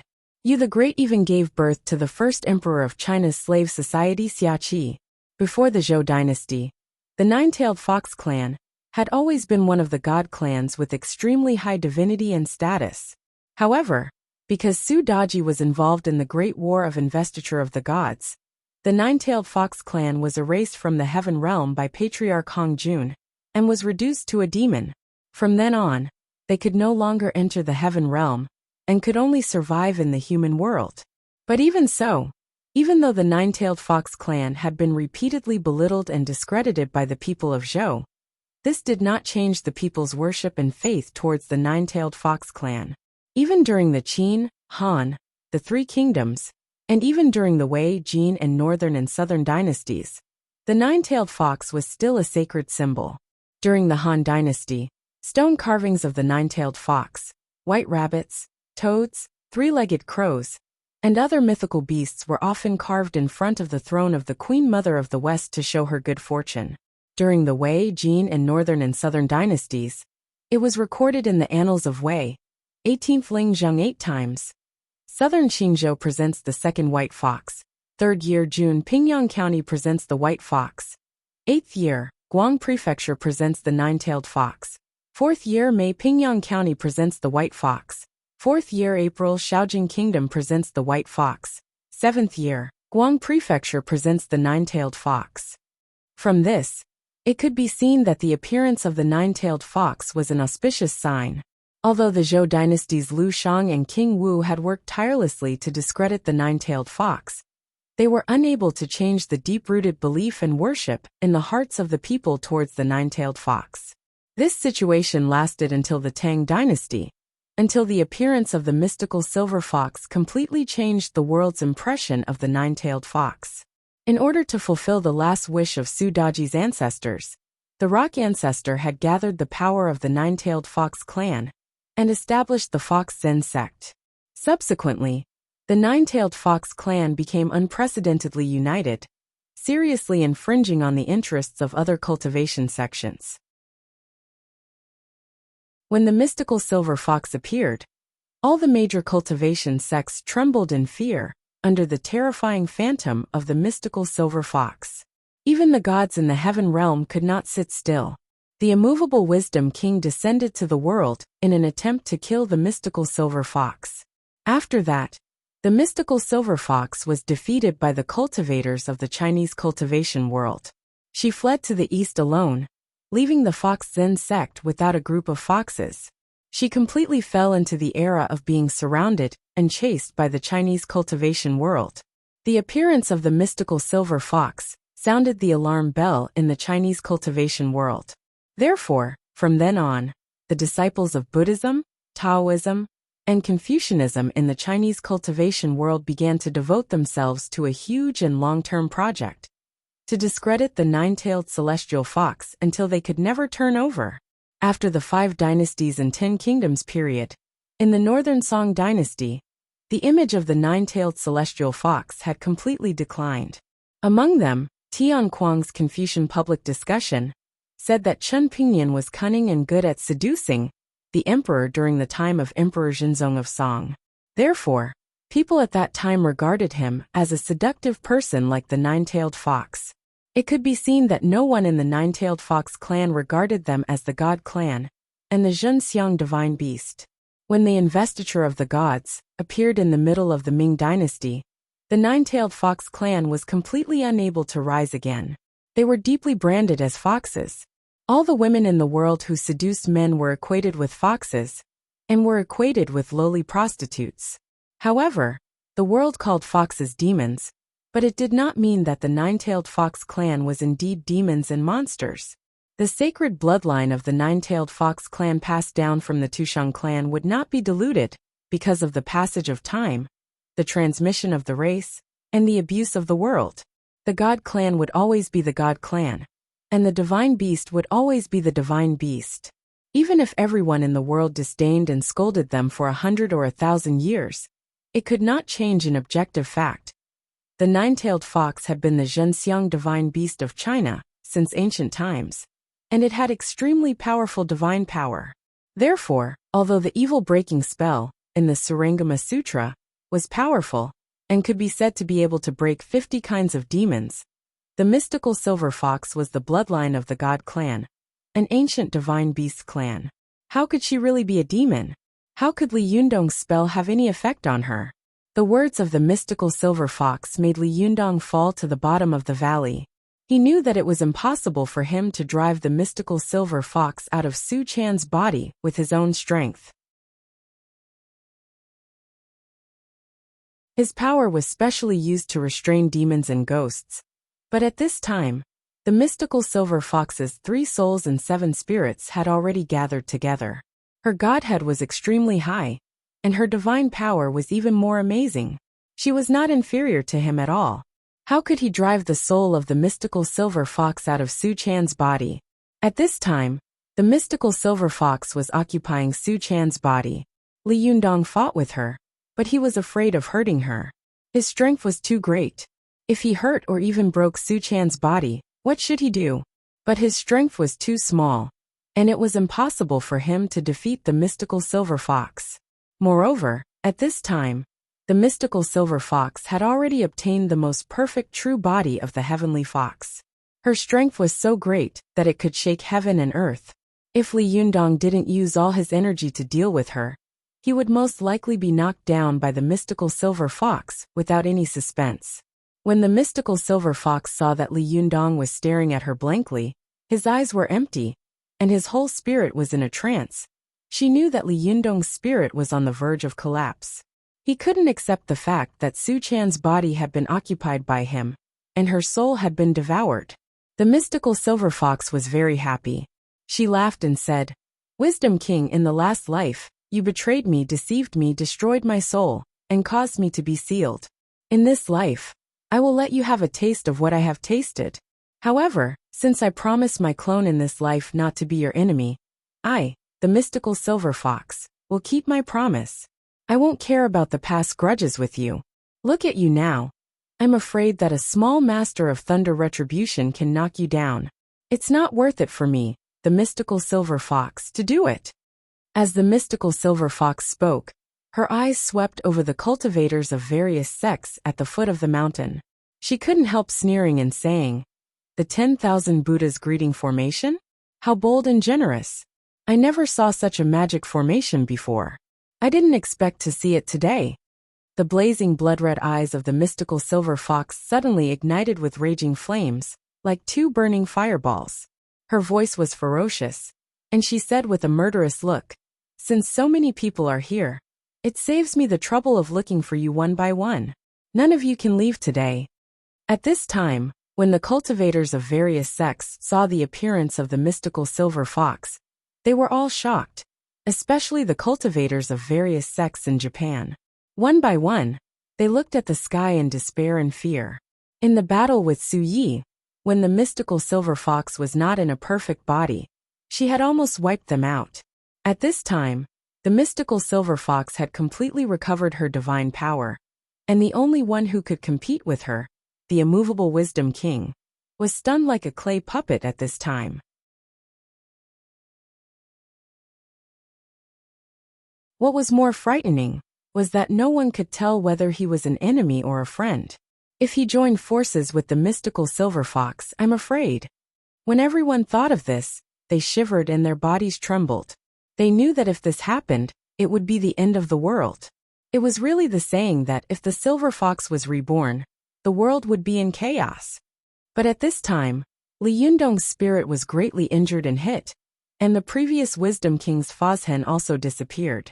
The light pillars in the sky that blocked the 9 rays of golden divine light were no longer blocked, and once again soared into the sky. A cultivator who reacted quickly immediately said loudly, "Everyone, whether we cultivators live or die today, is right in front of us." After that, he recited the incantation scriptures loudly. For a moment, everyone was united, and the 10,000 Buddhas worshipping formation began to rumble, with amazing momentum.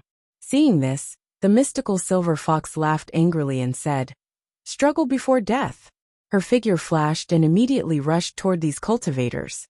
In the magic formation, a few lightning retribution masters immediately came up to stop the mystical silver fox, desperately trying to buy time for the operation of the magic formation. Before the mystical silver fox's spiritual power reached its peak, she had already defeated them. What's more, she was now in the perfect real body of the heavenly fox. Even if Wang Yuanshan came, he would probably be defeated in a few rounds. For a moment, the mystical silver fox rushed into the arena. The 9 golden fox tails first shrank, and then suddenly exploded. The fox silk stabbed at them like an explosion. In just one encounter, these lightning retribution masters were all pierced through, and then they were pulled into pieces by the golden fox silk. Their bodies and souls were destroyed. When everyone saw this scene, they couldn't help but feel a burst of horror and despair. Another group of them rose into the air and went to meet the mystical silver fox tragically. At this time, the cultivators of the various sects in the Middle Sun saw that these lightning retribution masters were still suppressed by the mystical silver fox and had no room to fight back. The only one who could compete with the mystical silver fox, the reincarnated Wisdom King, was standing aside in a daze, motionless. Some of them still held hope. such as Ise Chuyan, and shouted, "Your Highness, do you want to watch the cultivation world perish?" Ise Chuyan's voice was crisp and clear, and it reached Li Yundong's ears. Li Yundong's body shook violently, and his eyes gradually focused. He watched helplessly as the mystical silver fox killed everyone on the field. The blood mist in the air was so thick that it was difficult to dissipate, and the air was full of the pungent smell of blood. He murmured in a low voice, "It shouldn't be like this, it shouldn't be like this. It can't be like this." Ise Chuyan took the lead in shouting, and the other cultivators also shouted at Li Yundong, "Your Highness, hurry up and subdue the demons." Li Yundong's body shook again. He looked down at his hands. He knew that his hands had earth-shattering power. If there was anyone on the field who could compete with the mystical silver fox, it must be him. But if he really made a move, together with the cultivators of the cultivation world in the Middle Sun, the mystical silver fox would definitely not be his match. She would definitely be defeated or even killed. But if the mystical silver fox dies... Su-chan, what about the girl? Little girl said that she wanted to live happily with me for the rest of her life. She said not to leave me. Li Yundong felt that his whole body was about to be torn in half.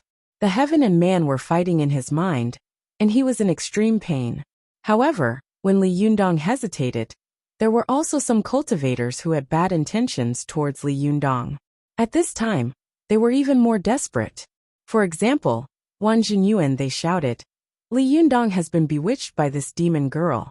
He has always been on the same side as this demon girl. We have all been deceived." At this time, there was a stir in the crowd. The mystical silver fox laughed out loud. Her laughter was full of mockery and sarcasm. The wise king listened to it. Listen to it. This is a human being. This is a shameless human being who can turn the world upside down in the mortal world.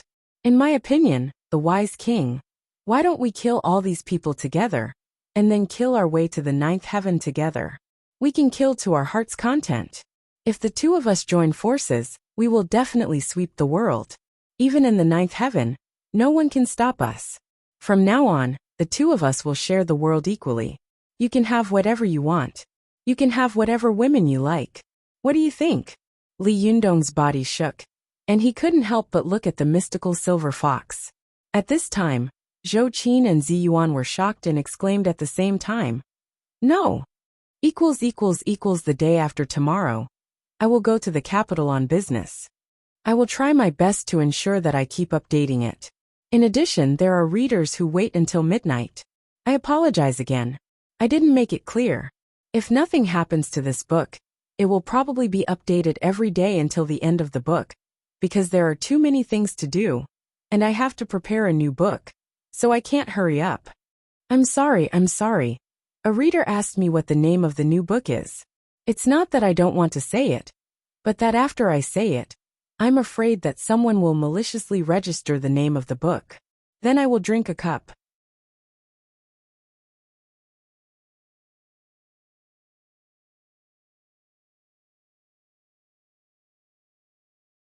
Chapter 933. The words of the mystical silver fox not only shocked Li Yundong, but also shocked Zhou Qin and Ziyuan. The cultivators of Zhongyang were even more shocked. They knew that if Li Yundong was really like what the mystical silver fox had said, it would definitely be an unprecedented catastrophe in the world. Unless the Buddha came in person, no one in the world could stop the two of them. Therefore, for a moment, the cultivators of all sects were shocked and angry. They looked at Li Yundong in despair. At this time, everyone looked at Li Yundong in unison. For a moment, the scene was so quiet that one could hear a pin drop, as if they were waiting for a judgment of fate. At this time, Li Yundong looked at Zhou Qin and Ziyuan beside him. His eyes were painful and complicated. He saw that the two confidants were looking at him in horror and fear, as if they were afraid that he would fall into the evil path in the next second and never recover. Li Yundong took a deep look at them, then withdrew his gaze and looked at the mystical silver fox. He said slowly, "Mystical silver fox, I won't let you destroy all the beautiful things around me. I don't care what you want to do, but if you involve the people around me, you have to step on my dead body." At this time, When the cultivators of the Zhongyang cultivation world heard this, they were immediately overjoyed and relieved. Many people breathed a sigh of relief, as if their souls had returned to their bodies. However, the mystical silver fox was furious and shouted, "Wisdom King, you are really shameless. Do you really think I'm afraid of you?" Li Yundong said with a sullen face, "Mystical silver fox, why don't we have a one-on-one fight? If you win, you give Su Chan's body and soul back to me. If you lose, I'll let you do whatever you want to me. What do you think?" The mystical silver fox laughed angrily and said, "Wisdom King, are you daydreaming? Don't you know that I, the mystical silver fox, keep my promise and promise Su Chan not to be your enemy? Aren't you afraid that even if you win in the end, your precious lover's body will be smashed into pieces?" Li Yundong's face changed. He gritted his teeth, and his whole body trembled involuntarily. The mystical silver fox's words hit his soft ribs. He gritted his teeth and said, "Mystical silver fox, what do you want?" The mystical silver fox sneered and said, "What do I want? I want to kill all these hypocritical cultivators, and then kill my way up to the 9 heavens. I want to kill all these hypocritical gods who are full of moral lies." The mystical silver fox looked murderously at the cultivators of Zhongri under her feet. She sneered and said, "Wisdom King, since you want to sympathize with these hypocritical guys, it seems that you are the same as them. You are all jackals of the same lair. Since you don't want to make a move, then watch me kill all the way to the 9 heavens."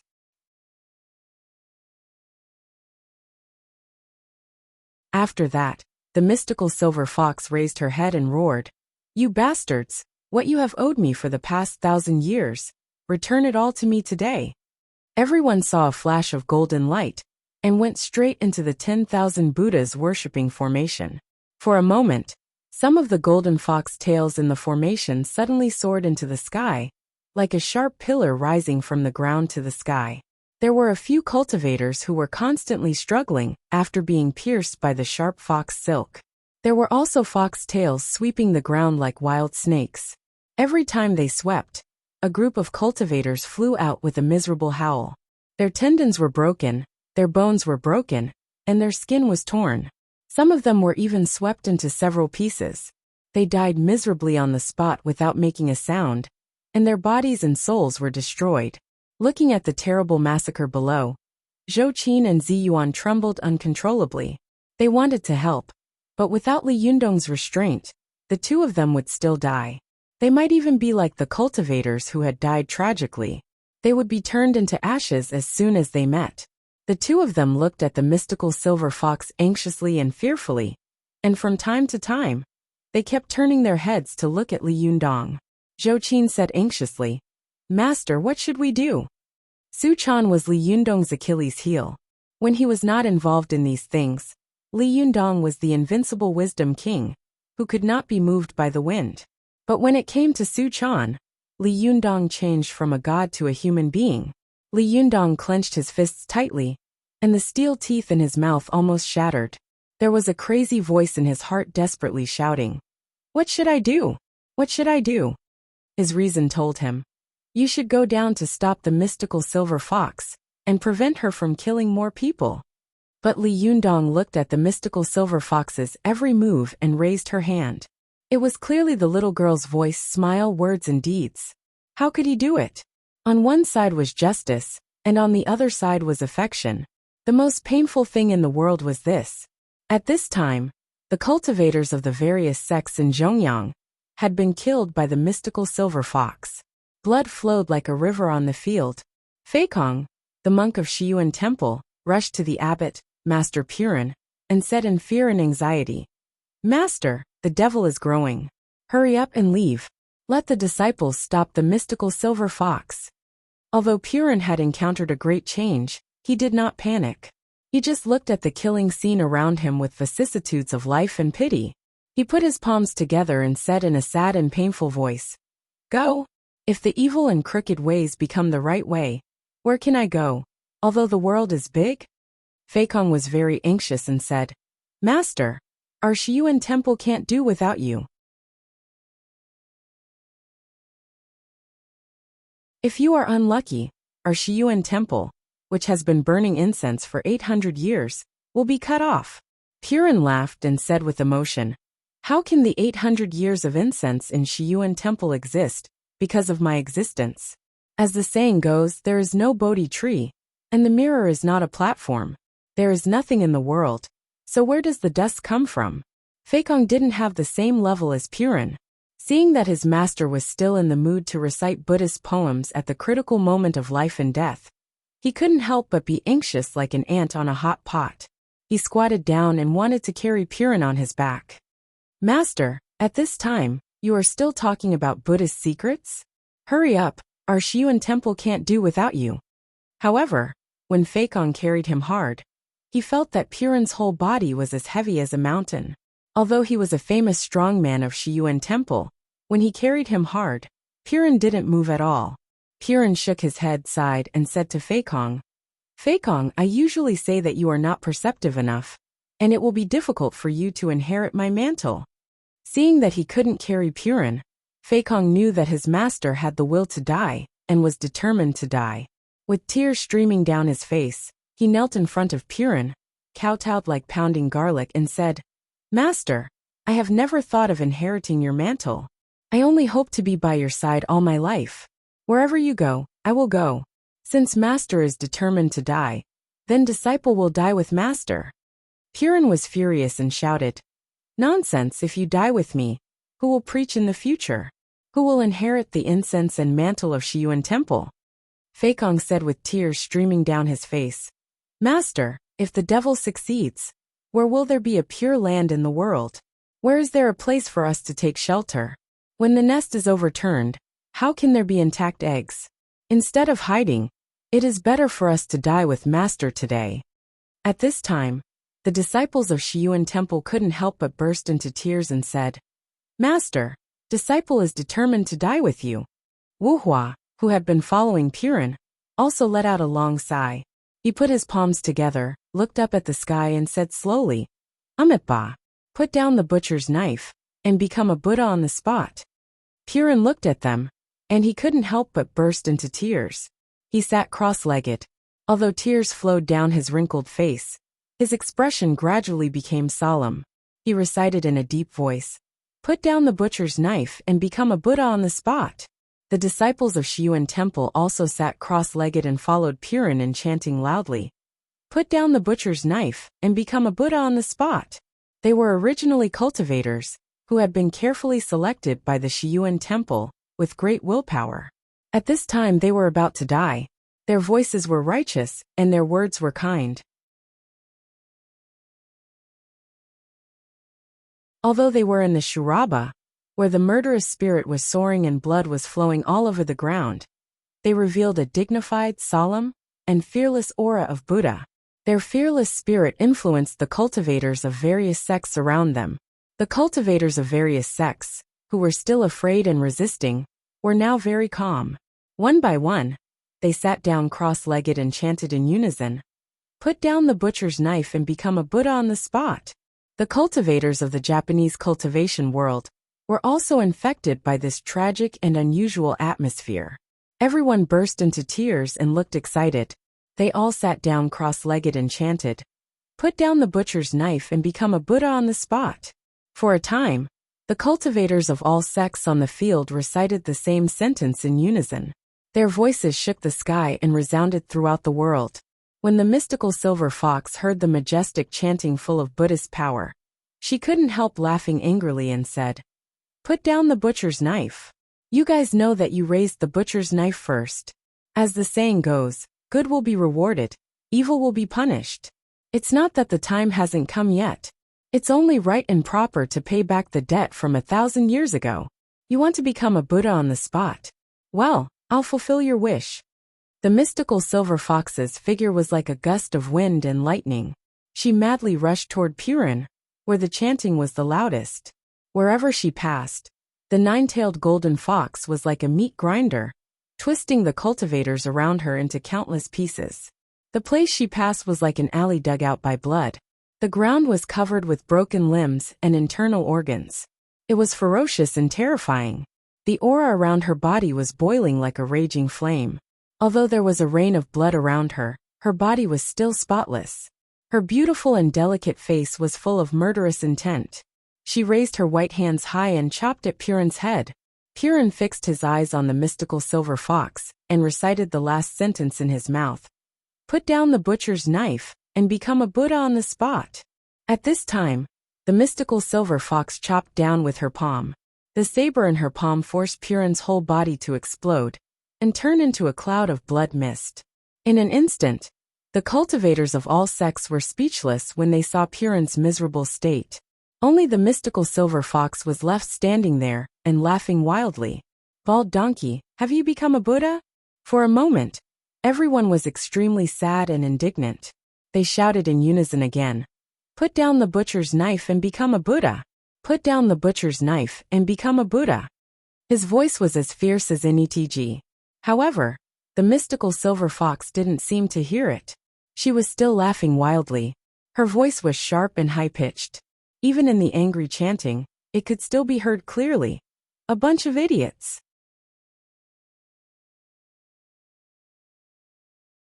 Become a Buddha for me. As soon as the mystical silver fox finished speaking, there was a loud bang in the sky. Then, a golden light shone down in the direction of the mystical silver fox, as if the light of Buddha had descended to the world. At the same time, there was a majestic and distant chanting in the air. Wang Mani Padme Hum. This Buddhist chant immediately attracted everyone's attention. Everyone looked up and saw a crack slowly opening up in the thick clouds in the sky. This crack was overflowing with golden light. The Buddhist chant in the air seemed to be coming from the other side of the western heaven. It was ancient and long, sacred and solemn, causing people to feel a sense of reverence and awe when they heard it. They wanted nothing more than to prostrate themselves before it. In this golden light, a figure slowly appeared. This person was sitting on the lotus platform, dressed in white, holding a clean bottle in one hand and a willow in the other. He was surrounded by colorful divine light and looked majestic. It was mighty man Avalokitesvara.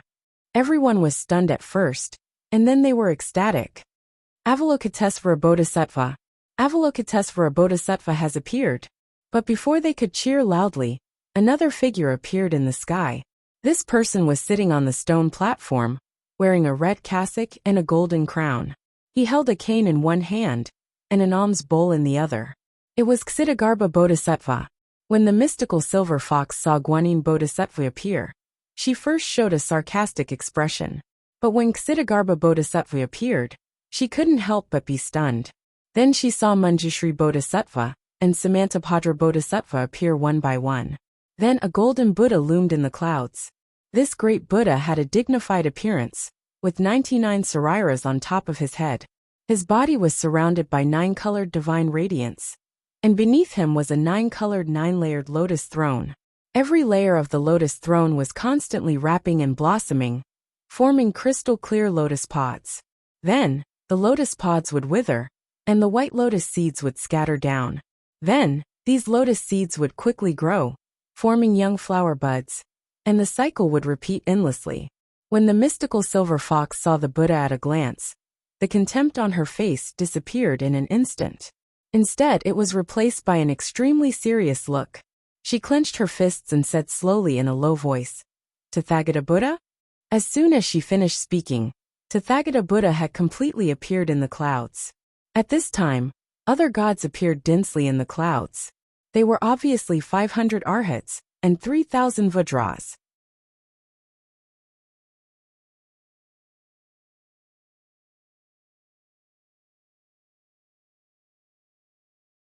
Chapter 934. The appearance of the Tathagata Buddha had completely reversed the situation on the field. Almost all the people in the cultivation world couldn't believe their eyes. Even they didn't know whether it was the 10,000 Buddhas worshipping formation that had appeared, or whether it was Master Purin of the Shiyuan Temple, who had sacrificed his life for righteousness. His fearless spirit had moved the Buddha and made the Buddha appear. None of them knew, and no one had thought about it at this time. At this time, the cultivation world of the Middle Sun was shocked by the scene in front of them. Everyone looked up at the sky with their mouths agape. Even the mystical silver fox widened her eyes and stared at the gods and Buddhas in the sky vigilantly. She said word by word between her teeth. Buddha, you finally couldn't help showing up. The figure of the mystical silver fox slowly rose from the mountain of corpses and the sea of blood. Her 9 golden fox tails were twisting in the air, wild and unruly. Even in the face of the Tathagata Buddha, she did not lower her body or her momentum at all. The mystical silver fox looked at the figures of the gods and Buddhas one by one. When she saw Manjushri Bodhisattva, she couldn't help laughing and said, Well, it's just the right time to settle all the accounts together. Do you think I'm afraid of you just because you have so many people? The mystical silver fox raised her head and laughed wildly. I, the mystical silver fox, have always fought against many people alone. When have I ever been afraid? As soon as she finished speaking, another golden light fell from the sky, splitting a gap on one side of the sky. In this gap, the golden light flowed down like running water. Every time it flowed down a layer, it formed a golden staircase. Every time a staircase appeared, there were gods with jade brilliance all over their bodies. The mystical silver fox saw that the first god who appeared was riding a green ox. He had white hair and a ruddy face. He was dressed in a yin-yang Taoist robe and a high-crowned Taoist hat. He was holding a cattail leaf fan in one hand and a gourd in the other. He was Taisheng Laojun, one of the 3 pure ones. Following that, 2 other people appeared on the stairs. One of them was riding on a hornless horse with only 1 leg. Its roar was like thunder, and its body was shimmering brightly. It was the Kuei Nyo. This person wore a red Taoist robe, and there were 3 red halos behind him. 3 divine swords surrounded him. He held the primordial dipper in one hand, and the golden dragon scissors in the other. He was the prime Qing Lingbao Tianzuan Tongtian order master. Beside sect leader Tongtian, a man was sitting in an agarwood chariot, which was pulled by 9 divine dragons of different colors. It was the famous 9 dragons agarwood chariot.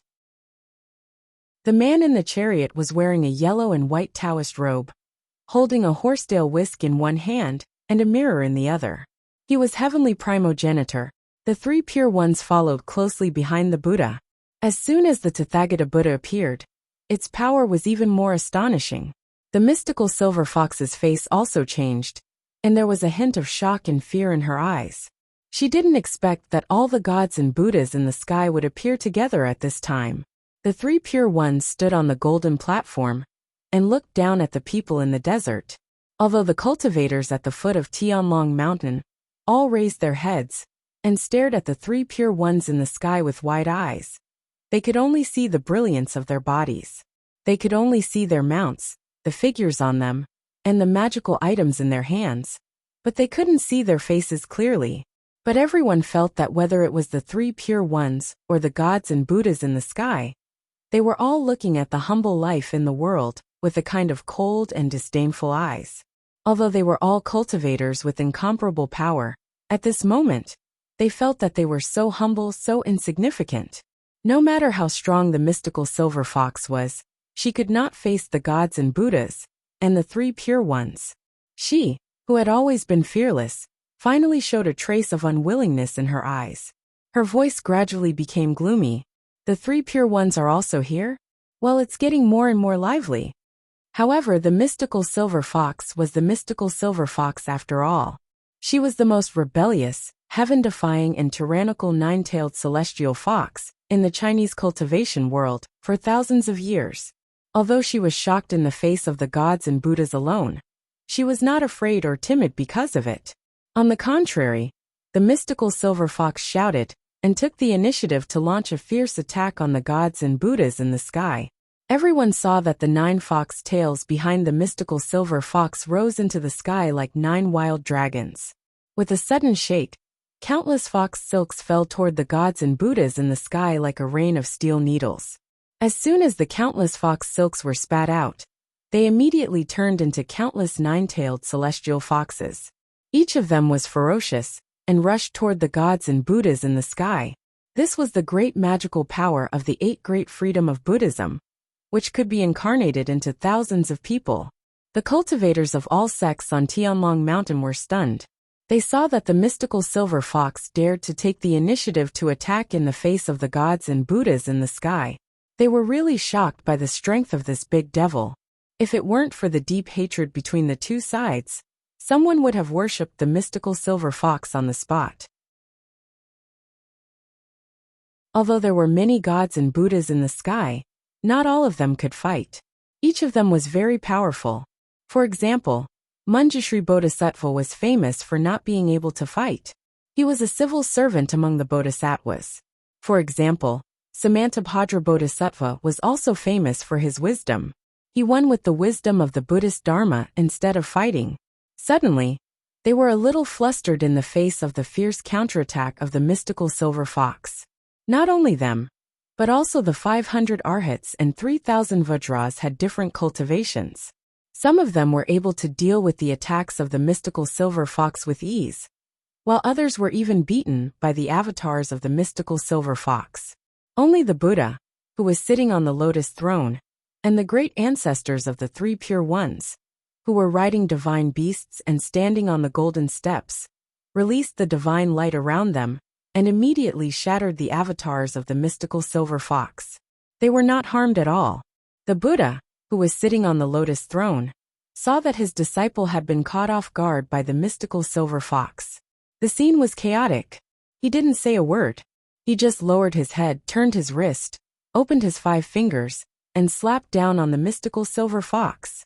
At that time, the traveling monk's son had made a mess in the heavenly palace, and made all the gods and Buddhas flee in all directions. Only the Tathagata Buddha had slapped the lawless and powerful traveling monk's son to the foot of the 5 elements mountain for 500 years. Now the Buddha slapped down again. Everyone saw a huge golden palm in the sky, falling toward the mystical silver fox. This golden palm was so thick and heavy that it was like a huge palm of a real person. The flesh and blood seemed to be clearly visible, and the palm lines in the palm could be clearly counted. This palm almost emptied all the air between heaven and earth, so that the mystical silver fox could hardly breathe, and couldn't even open her eyes. The mystical silver fox took a deep breath, and the 9 golden fox tails behind her rushed up to meet the huge Tathagata Buddha's palm. With a loud bang, the world trembled violently. Everyone saw the 9 golden fox tails colliding with the Tathagata Buddha's palm. At first, the 9 fox tails could still stand straight against the Tathagata Buddha's palm, but soon the huge Buddha's palm pressed down bit by bit, only making the 9 fox tails bend and curl up bit by bit. The mystical silver fox couldn't help but tremble slightly. She saw that her invincible 9 golden fox tails were being pressed down on her head by the huge Tathagata Buddha's palm. She knew that as long as the Buddha's palm hit her head, she would immediately turn into a pile of meat paste. The Buddha would never give her a chance to wake up like he did to the traveling monk Sunday.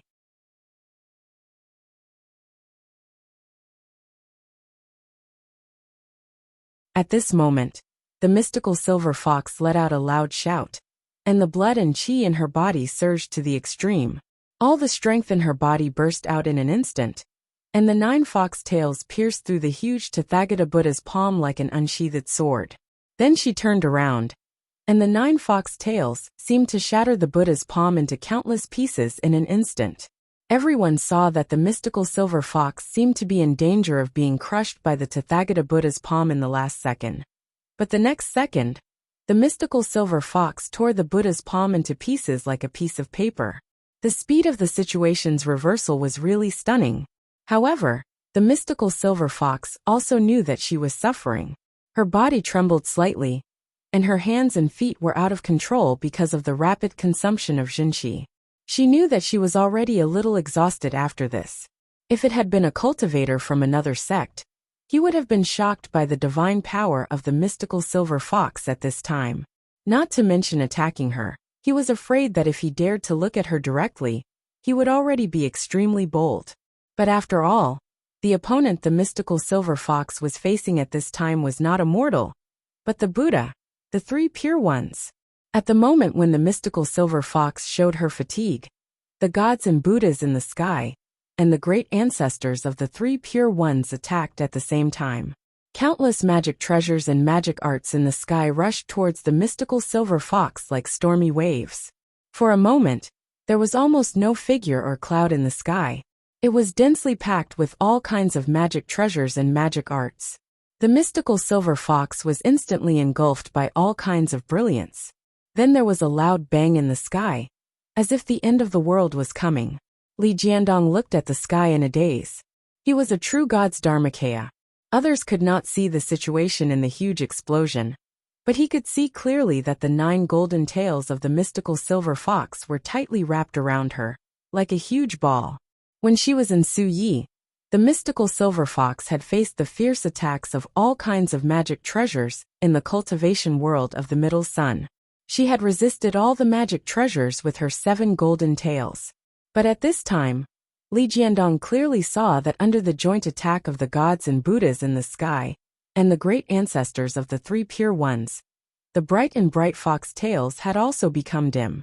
The soft and shiny fur had also become dry and curly, and the round spherical fox tails had sunk little by little. Li Jiandong's eyes widened. The image of the mystical silver fox being bombarded was reflected in his pupils. The 9 golden tails fell one by one, and finally, the figure of a delicate and beautiful woman was revealed. The woman had a petite and pretty face. Her body was trembling in mid-air, and blood kept flowing out from the corners of her mouth. It seemed that she would fall from mid-air in the next second, but she still looked at the sky stubbornly. Then her body shook and she fell from the sky. Li Yundong looked at the woman who kept rolling and falling in mid-air. He watched the familiar face fall bit by bit in front of his eyes. His heart felt as if it had been suddenly squeezed by someone, making him unable to breathe. At this moment, Li Jiandong looked at the falling woman and suddenly saw himself. There was a trace of a very familiar look in her eyes. It was sad and sad, as if she was saying, "Yundong, run away together." Suddenly, there seemed to be a bubble in Li Jiandong's body that had been pushed to his chest. It was getting bigger and bigger, and finally it burst with a pop. The blood in his body suddenly boiled and burst out. At this moment, Li Jiandong clearly felt that the woman who was constantly falling was no longer the mystical silver fox. She was clearly his girl, his Suchan. At this time, all kinds of magic treasures and magic of the gods and Buddhas in the sky once again slapped toward the falling 9-tailed celestial fox. Li Jiandong couldn't bear it any longer. He let out an earth-shattering roar. "Stop, all of you, stop!" Li Jiandong rushed to the fallen mystical silver fox in an instant and held her in his arms. He looked at the familiar face in his arms, which was full of pain, and the corners of her mouth were stained with blood. His heart ached so much that it was almost torn apart. Li Jiandong stretched out his trembling hand and carefully wiped the blood from the corner of his mouth for his girl. There was an uncontrollable force in his body. He looked at the gods and Buddhas in the sky with blood-red eyes and roared angrily. "Whoever dares to do anything to her again, even if you are Buddha Tathagata, or the old ancestor of the 3 pure ones, I will kill you without mercy." It's even later. Sorry, this is the update on the 3rd. You're tuning in to the Li Mei's Sword of Destiny YouTube channel. We're so grateful for your support, and don't forget to subscribe to join us on this incredible journey through captivating stories. Your generosity through donations truly makes a world of difference, as it's the primary source of revenue that allows me to expand and enhance this channel for you. Thank you from the bottom of my heart for being a part of this adventure.